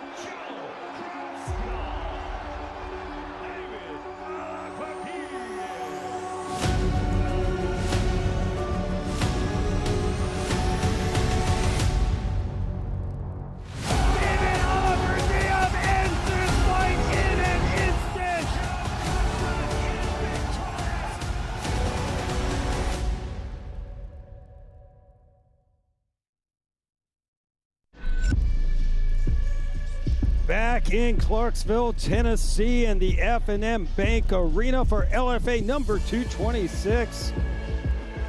Here, another big night and a capacity crowd. Ron Kruk along with the former Strikeforce and WEC lightweight champ Gilbert Melendez. And Gil, this has to be a region that brings back some great memories for you, my man. You successfully defended that Strikeforce lightweight title with a win over Shinya Aoki. That was 16 years ago, my man. You haven't changed a bit at all. Thank you so much, man. I appreciate that, man. What a huge moment for me fighting Shinya Aoki. And he was ranked like number 2 in the world at the time, dominating Japan. So, man, it brings back great memories out here. And Jake Shields beating Dan Henderson. Huge night. And then your scrap pack teammates got another victory that night when they pummeled Mayhem Miller in that post-fight interview. Crazy times. Nashville Brawl. They'll never forget it. We'll never forget it. You know, Mayhem Miller's a great guy. We love him to this day. And a great, you know, boys will be boys sometimes. 100%. Emotions were high, but man, that was a good time. It wasn't like Mayhem Miller wasn't pushing it. He knows what he's doing. He's a class act, man. But if you young kids, use the Google machine for that, because that is one of the classics and a lot of history of MMA here in Tennessee. And two fighters trying to make history tonight here on Vice TV and at LFA 226. David Alakferdiev, the middleweight champion, defending his belt for the first time against a guy you know very well. He's trained with you and the Scrap Pack team. Joe Kropschot, he's got his first ever MMA World Championship title fight. Let's begin with the champ, Gil. Alakferdiev made quick work of his opponent in his LFA promotional debut, got the belt in only 63 seconds, 7 straight wins, 7 finishes. Yeah, such a great story for Alakferdiev, traveling from Ukraine, you know, a country that's going through war, and him coming to the U.S., moving to Florida, pursuing his mixed martial arts dream. 5 subs in his first 5 fights. We think he's a submission expert. And then he goes out and knocks out his next 2 opponents. And here's his LFA debut. Left hook, right hand, blitzing forward like Fedor Emelianenko. This is a great style, a great fighter. And he's going to need all the tools in the world tonight to fight Joe Kropschot, because he is also a well-rounded mixed martial artist. Absolutely. A black belt in BJJ. He has 100% finishing rate as well. He's earned this title fight tonight. He's reeled off 3 very impressive victories. But as I mentioned, this is his first ever title fight. He's never been to a decision, Gil, but he said he has prepared in case this fight goes 25 minutes. That huge moment for Joe Kropschot, something he's been preparing for his whole life. This young man has been training since 16 years old. I've known him since 18. See him blossoming to this man who is now ready to fight for the championship. What better time now for this individual? Look at his high guard protecting his chin, his long limbs, landing the jab, landing the teep, and taking it to the ground where he shines the most. Top 15 in the world at a time in the grappling department, but he's one of those grapplers that's even better when he gets to put it together with the strikes.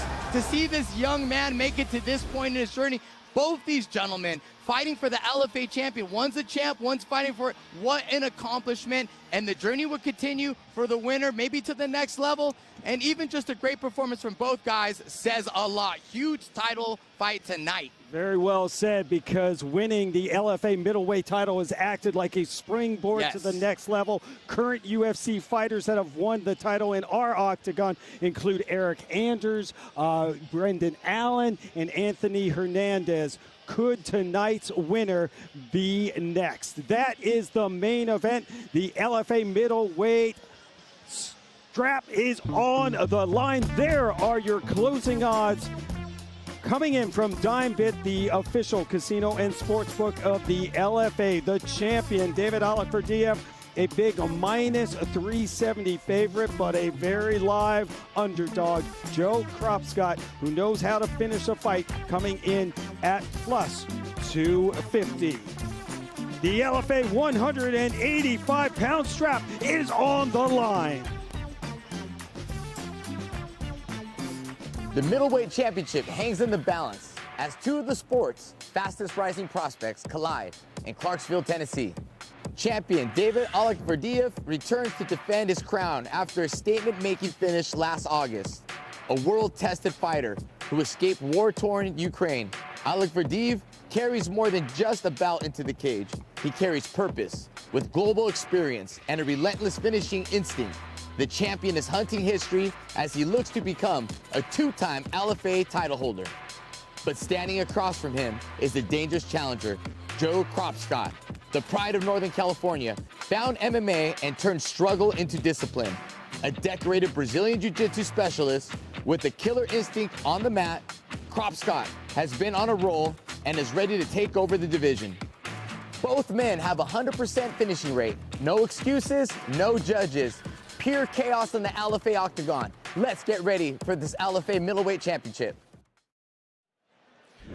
Ladies and gentlemen, now time for the main event of the evening. Now, making his way to the octagon, Joe Kropschot.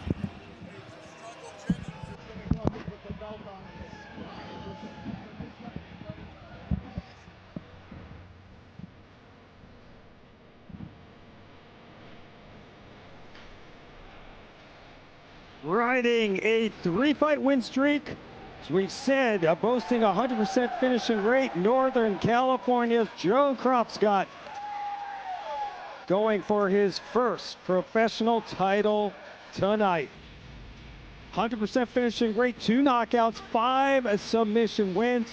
You know, he did win a couple of amateur titles, and he comes in as Tapology's number 17 ranked middleweight in California. Yeah, it's fun to see Joe Kropschot's journey. Exploded on the scene, was undefeated. Like I said, he hit that hurdle, Cody Brundage. Took some time off to focus on jiu-jitsu, get older, fill out, you know, really conquered the jiu-jitsu scene, came back to MMA. And man, he came back ready. A better striker, a more versatile mixed martial artist, an even better grappler and a complete mixed martial artist at this point. Man, I'm excited for Joe. He's ready now. 3 wins, all finishes. big win against Tallboy Benson, who was a very big challenge, and he finished that guy. That's what got him this title shot right now. Really excited. This is a huge moment for Joe. And no shame in losing to the UFC's Cody Brundage. That was his first loss here in the LFA octagon, but a massive opportunity for 30-year-old Joe Kropschot.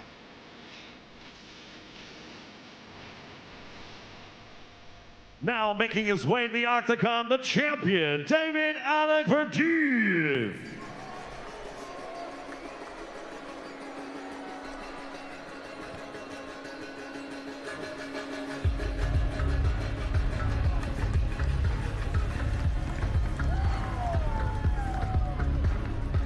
Coming in with a flawless 7-0 record, Ukraine's David Alek, defending his strap tonight for the first time. Earned that LFA gold in his promotional debut with a 63-second knockout. John Moore, 100% finishing rate, 2 knockouts, 5 submission. And what's very impressive, Gil, you mentioned how dangerous he is on the ground. All 5 of his submission wins are via different methods. Yeah, Alek Ferdiev is almost a wild card, a little bit of a mystery because he's dominated his opponents so much. But what we see is he's very versatile. He moves and glides around the octagon, and he looks to explode in with powerful punches. And man, he can cover some distance, and he has some power. The LFA, a middleweight belt, hangs in the balance as we check out the tail of the tape now, powered by Monster Energy. King Wolf, David Alek Ferdiev, is 24 years old, and Joe Kropschot 6 years older. He is 1 inch taller and will try to utilize a massive 7-inch reach advantage. Both athletes made a championship weight. Once again, inside to Mike Kendall. Ladies and gentlemen, once again, this is the LFA 226 main event of the evening. Scheduled for 5 5-minute rounds for the LFA Middleweight World Championship, presented by Monster Energy.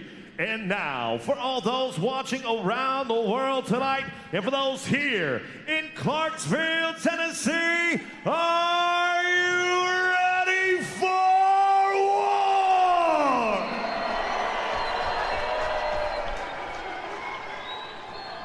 Introducing first, fighting out of the blue corner. This mixed martial artist stands 6'3", weighing in 183.6 pounds. He holds a 7-3 professional record. 2 wins coming by way of knockout and 5 by way of submission.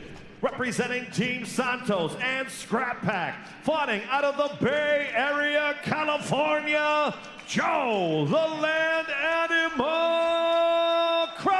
Kropschot.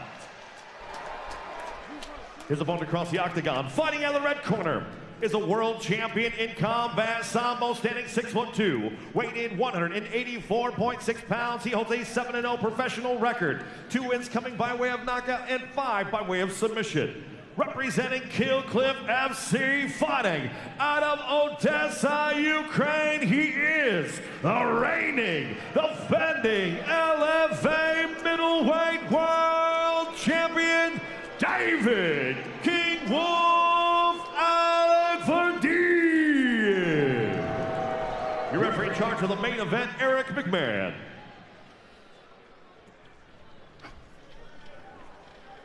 All right, gentlemen, I had no questions out of either one of you in the back. Do I have any questions out of the blue corner? Do I have any questions out of the champion? Fight hard, fight fair, listen to my instructions at all time, back to your corner.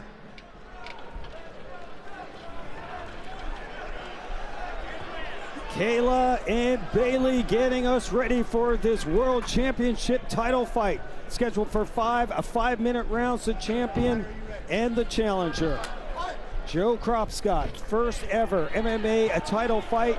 David Alek Ferdiev with the red tape, looking to defend his title for the first time.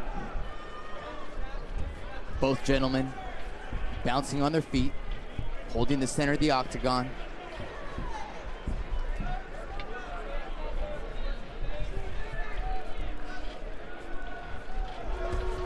Tries to blitz in. Alec Fadilla with the vicious combo. That's what pretty much ended the championship fight, one of those big overhand rights. Remember, Kropschot with the 7-inch reach advantage. Look for him to start popping that jab.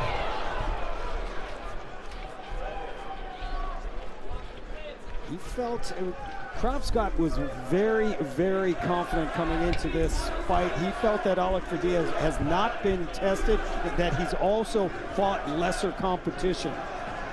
Well, that's fair to say. Joe has fought three guys who fought in the UFC. Gets hit right now, grabs him, hits a single leg, running the pipe, takes down Alec Fadilla. Wow. Great scramble for both gentlemen. Back and forth. Alec Fadilla stuck Kropschot, and that was a huge, huge takedown for Kropschot to get and maybe regroup a bit. Alec Fadilla did a great job of landing the uppercut to get through that great guard of Kropschot. He found the opening in that uppercut. Kropschot woke up from it, pushed jab for Kropschot. A nice kick to the lead leg as well. A lot of energy spent. Right hand for Kropschot. Beautiful. You just see the power of the champion. If he does land one of those big rights, it could be lights out. Combination, vicious combination being thrown by Alec Fadilla. Big combos. Joe doing a great job of weathering the storm, trying to get the timing, being patient. And that was a key to his victory too, Gil, was the fact that Alec Fadilla, as we mentioned, the longest fight of his pro career, 8 minutes and 10 seconds. The longer this bout goes, the better for Kropschot. Felt he needed to weather the storm. He was anticipating this type of relentless attack early from the champion. Beautiful jab from a Kropschot.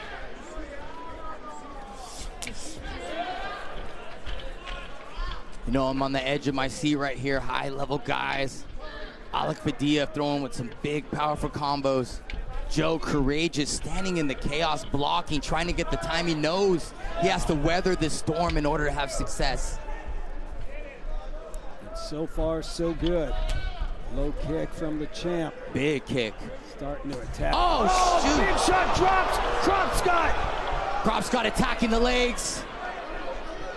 Alec Fadilla just super fast off the draw, trying to get it done with some punches here. Unloading. A flurry of shots from the champion, Alec Fadilla, but Kropschot on his back. Submission expert, 5 submission victories for the black belt in BJJ.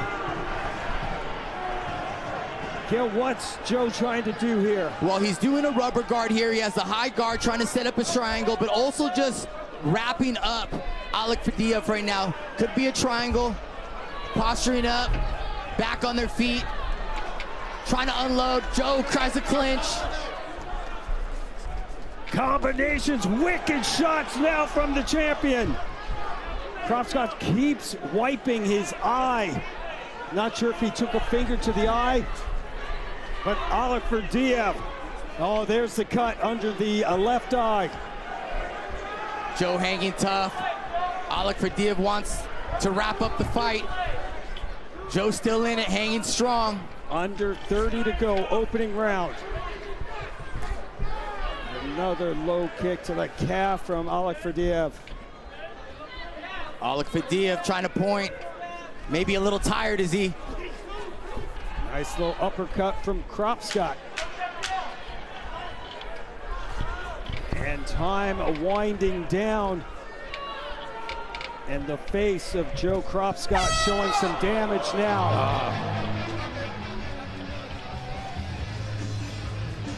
Well, a big round for the champion, outstriking the challenger 32-16 in that opening round. Just fast, explosive hands. That uppercut got through. Joe with the high guard. Alec Fadiev just blitzing in, doing what he does, and kind of muscling, kind of bullying Joe. Joe grabs a single leg here, stays alive on it, but that right hand over the top sneaks through. Alec Fadiev is a great striker, exploding in, but Joe trying to grapple here, trying to attack the legs, wrapping him up with the jiu-jitsu. You know, just needs to weather this storm here. Has a damaged eye. Let's see what he does this next round. Yeah, it's a nasty cut on the face of Joe Kropschot. See if he tries to get the champion, David Alec Fadiev, to the ground here. Round number 2, ready to go. And the challenger, let's see if he can turn the tide.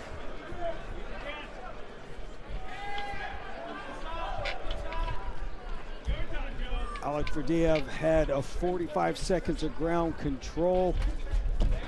And now this is what Kropschot wants, trying to get that takedown in the clinch now.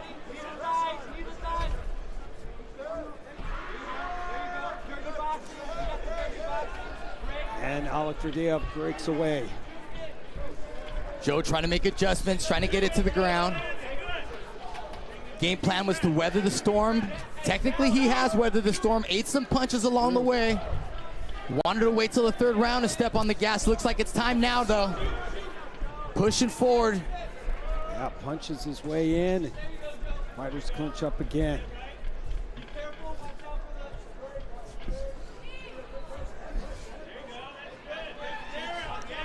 Knee to the body from Kropschot. Great idea for Joe to wrap it up.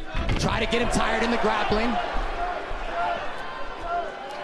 I like to think this is a better position for Joe than even right now. Get it to the ground any way you can. Absolutely. Test his submission skills. Try something else for yourself. Joe gets back up. And I believe some blood now trickling from the nose from the champion. Oh, Joe having some success. Jab.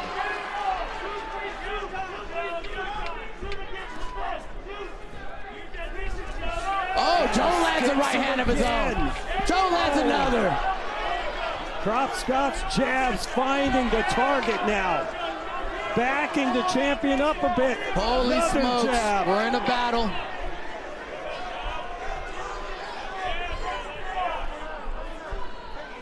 Breathing hard. Ooh, elbow barely misses. Tried to get that elbow through, and Alec Fadiev eating some jabs. A little heavy now. As we approach the midway point of the 2nd round. Nice combination. And a single leg, double leg, big lift, down. The challenger gets the champ down, and now he's on the back. Alec Fadiev is back up. Beautiful. Oh, he's grabbing the cage. Oh, my goodness, to the ref. Oh, my gosh. Another mat return attempt. Hooks her in. Last week, they called it for a guy just touching the cage. That definitely could have been a point deducted. Kropschot, though, a big round for the challenger. Oh, my goodness, flattens him out. Kropschot in a great position. Needs to let his hands go and score some points. Uncharted territory for the champion, David Alec Fadiev. Oh, he has the choke in! He has the choke in! Oh, my goodness! Oh, Middleweight champion! Yo! Weathers the storm! Is your new LFA middleweight champion. Emotion pouring out as Gilbert Melendez and the new champion celebrate. What a finish for the 30-year-old. Knew he had to weather the storm, was able to do it, wore down the champion. You know, a lesser man would throw it down and give up. Joe weathered the storm like he said he would. A great night for USA tonight, baby. Big time. 6 fights, 6 finishes. And we'll take a look at, Gil, this is those jabs started landing and doing damage. He had to weather a big storm. Man, Alec Fadiev has power in those hands. Exerted a lot of energy. Joe, though, started seeing it. Knew he had to change up the game plan. Let his hands go more. Started popping the jab. Found his way to the takedown. Figure 4 in the back. So much pressure. Shows the Brazilian Gracie Jiu-Jitsu. Takes out the Sambo practitioner. Figure 4 in the back. Flattens him out. Works his way under the chin. Throws his hips in. Working and working. My goodness. There it is. You can see the hand. He knows he has it. Alec Fadiev flattens out. Squeezes the air out of him and chokes him. And there's the tap. Beautiful shot from our GWP crew here. Wow. The emotion and the upset from the land animal, how about the dogs? How about the dogs the tonight? Dogs were how about the barking, dogs man. tonight, dude? No doubt. Oh my gosh. Incredible victory in his first ever World Championship title fight. There he is with David Alaferdiev. Angla Unsong, who is in Alaferdiev's corner as he moved to Killcliff FC, an incredible corner. But the Scrap Pack crew and Joe Kropschot, incredible victory. The belt will remain in the US of A. Your new middleweight champion from the Bay Area, California, is Joe Kropschot. Let's now make it official. We go inside to Mike Kendall.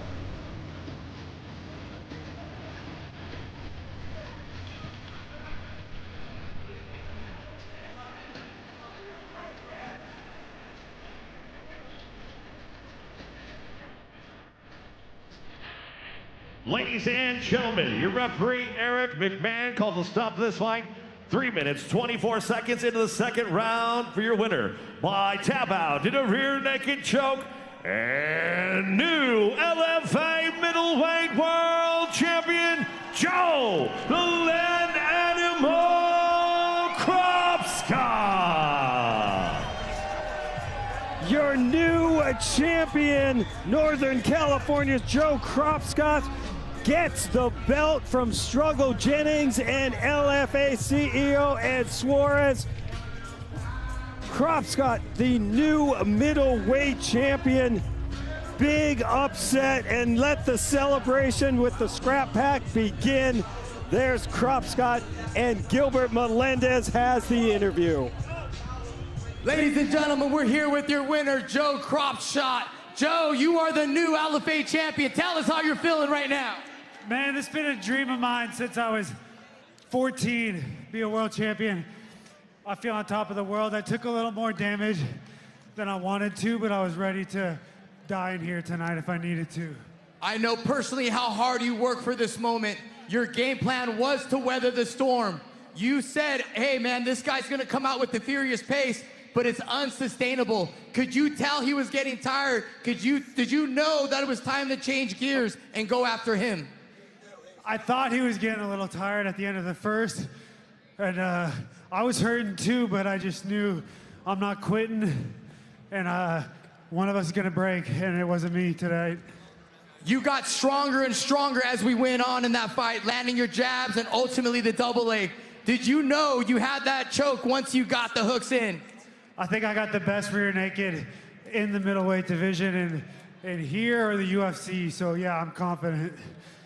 Joe, I mean, you have the LFA championship. What do you want next in your career? I want to get my shot in the UFC. I'm 30. I want to start having kids with my fiance. We want to get married. I need the UFC money to do it. So give me that shot.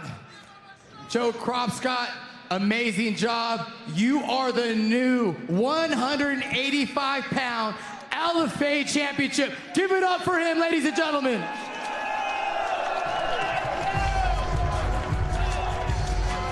A Hollywood ending for a California kid. Joe Kropschot is the new LFA middleweight champion. And what a story. You heard him, 30 years old, has been grinding, and this title has put many former champions to the UFC. I would love to see him defend it here in the LFA Octagon, but if not, I'd love to see him succeed at the next level. What a night here in Clarksville, Tennessee. 6 fights and 6 finishes.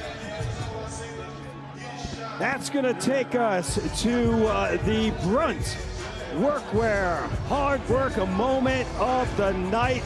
And it was another local getting it done, and another American, as Nashville's Derrick Sanders weathered the storm and then dropped Nikolai Kiosse. Sanders would go in and score an incredible TKO. He is now 2 for 2, taking on Russian opponents, gets the 3rd round TKO. And the Brunt hard work moment of the night. Great performance by 35-year-old Derrick Sanders. As we take a look at the results, as I mentioned, 6 fights, 6 finishes. Zane Havner pulled off a upset for the ages. He was a plus 960 underdog, gets the submission win. Big performance by Charlie Cleveland, 1st round TKO. And what a night for Mackenzie Stiller, 1st round submission scarf hold, a victory for her. Well, we had some action in the preliminary bouts as well. We have now some bonus footage. We go to the LFA featherweight division in a matchup between Alexander Shank and Carter Beekman.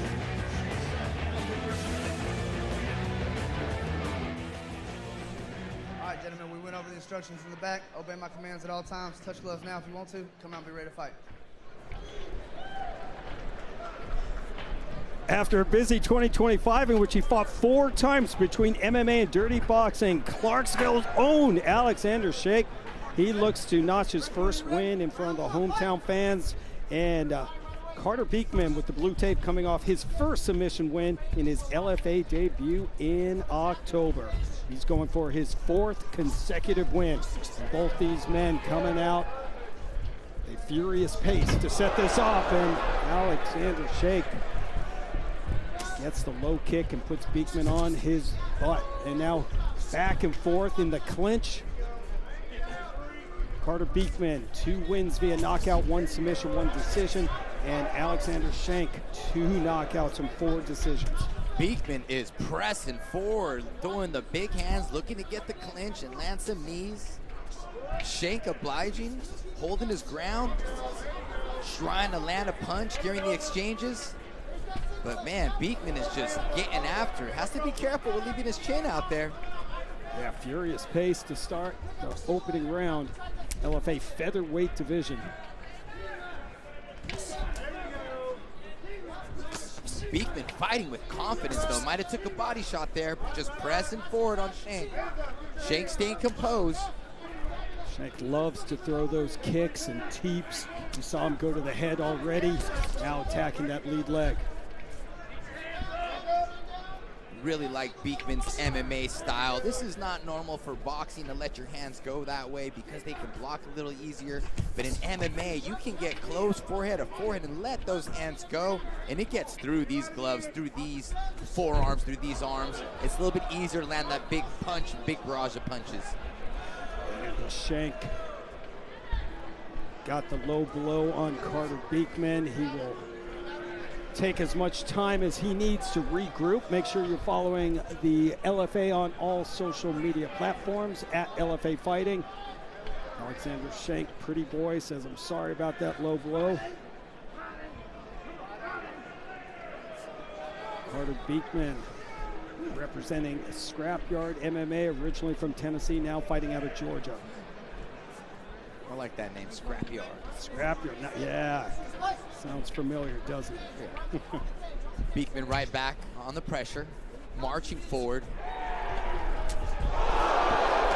And again, Alexander Shank letting his feet fly. Nice kicks. Oh, beautiful combination. Shank gaining some confidence here, Gil. Absolutely. Took that rest, came back, thought about it a little bit, said, you know what, I have to stop his forward pressure. Double leg by Shank. Beekman trying to sprawl and fight it off. Beautiful takedown defense from Beekman. As Gil said, able to sprawl, fend off that takedown as we hit the midway point of round number 1. Both guys just settling, waiting for the guy to make a move. Beekman comes around. Beautiful transition for Beekman. Purple belt in BJJ. 1 submission win via guillotine. Beekman looking to slip his right leg in. Shank trying to stand up, but doesn't want to give up bad position. Explodes up at the right time. Big move from the 2-degree black belt in karate and black belt in taekwondo, Alexander Shank. Oh, big right hand lands over the top. Beekman eats it. And fires back, pushing Shank up against the cage wall. He circles out now. Both men landing some big shots here in the opening round. Another body shot, did some damage right there. Will kick to follow up. Oh, big punch. Beautiful combination from Shank. And then he goes back to his bread and butter, his kicks. Black belt in karate and a taekwondo. What an entertaining opening round. Beekman still continuing to press forward, but I definitely believe Shank has got the respect. Beekman has respect Shank now at this time. Absolutely. Oh, again to the body. Oh, big shot. Alexander Shank teeing off. Carter Beekman in a lot of trouble. And now Shank looks for the takedown despite having all that success on the feet. I think it was a great idea. I think Shank thought he'd go down a little bit easier. Beekman doing a great job of sprawling. I'm not going to question the champion sitting next to me, but when you are a 2-degree black belt in karate and taekwondo and you're landing those shots, I don't know. Yeah, he could have kept it going. It just seemed like the right decision, but now he's in a Kimura. Oh my, oh look at this! Gosh. Carter Beekman with time running out! Can he pull off the submission? Got the Kimura! Shank somehow hanging on and is saved by the horn! Wow. What do I know? Why wouldn't you go down to the ground? That was maybe not the right decision after all. I just thought it was a smart decision. Had him hurt, his hands were up. It looked like an easy takedown was there, but credit to Beekman, strong hips. Took it to his world, wrestled, ended up with the Kimura, nearly ripped his arm off. I wonder how Shank's shoulder is feeling at the moment. Big overhand right lands, followed with the left. And you can see he's wobbly, no doubt about it. There's that big overhand right.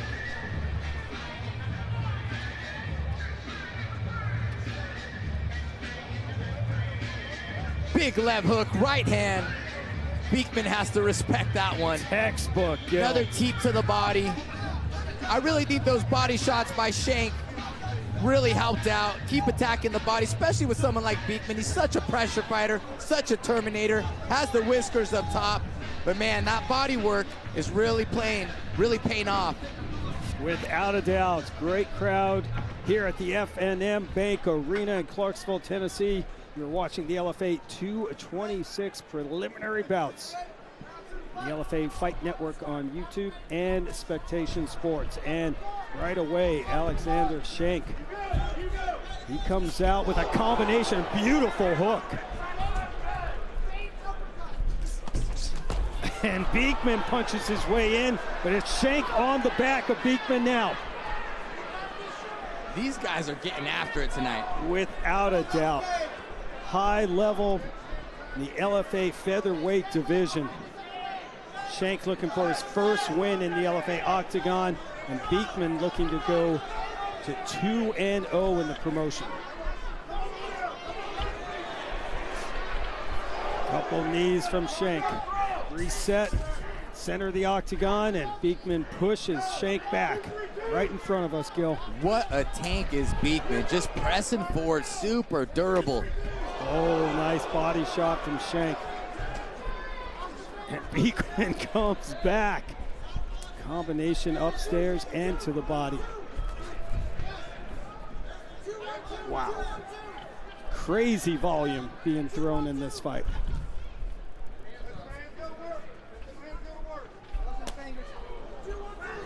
Just missed.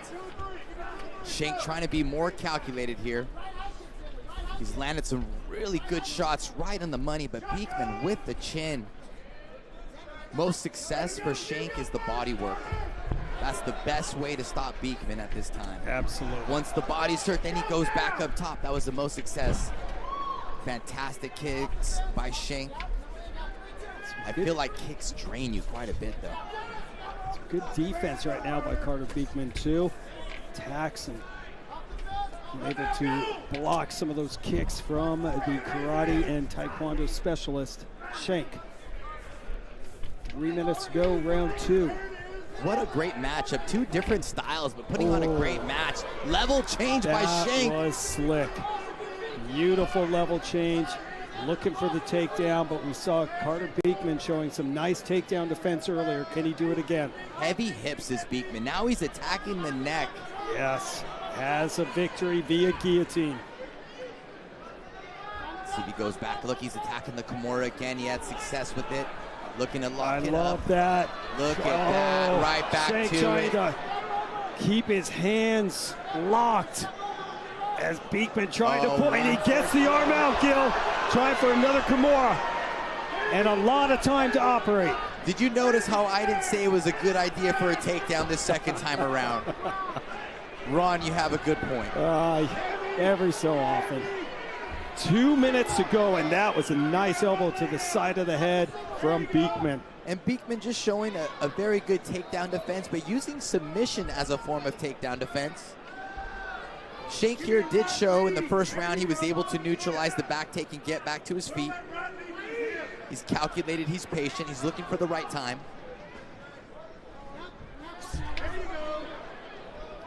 Beekman went 6-3 as an amateur. Despite that purple belt, BJJ had 5 knockouts. Comes in with a 4-1 record. He was the favorite, according to DimeBit, at -260. And look at that. And incredibly, just like that, Alexander Shank on the back of Beekman. He has never scored a submission win. And now he has a lot of time to operate. As a karate expert, he's showing he has evolved as a mixed martial artist. If you're fighting in the LFA, you do have a strength, but you are a complete mixed martial artist. Now Shank has found his way to the back. This is a very tough round to score, still up for grabs. Rear naked choke attempt, maybe falling off the side. Now to a power half of Shank. Beekman trying to peel the legs here. 40 seconds left. If Beekman could unravel these legs and let his hands go with 30 seconds left, this round is still up for grabs. Shank just hanging on. I think Beekman is okay with winding down the clock. Oh, and Shank trying to lock in that RNC. Hey, man, that got in there. Look at this. Beekman trying to keep that chin down. That looks tight. Oh, he tapped. Wow. Walk-off submission. Alexander Shank scores his first ever submission victory. Like I said, Ron, Shank should take him down, take his back. 100%, I heard it. Oh, man, The what a champion knows. great fight, man. Holy smokes, the karate expert showed he can get it done in grappling. And sticks the landing. I mean, this is the epitome of mixed martial arts in 2026. You better be well-rounded, and you better be set for everything. And there it was, the second-degree black belt in karate and black belt in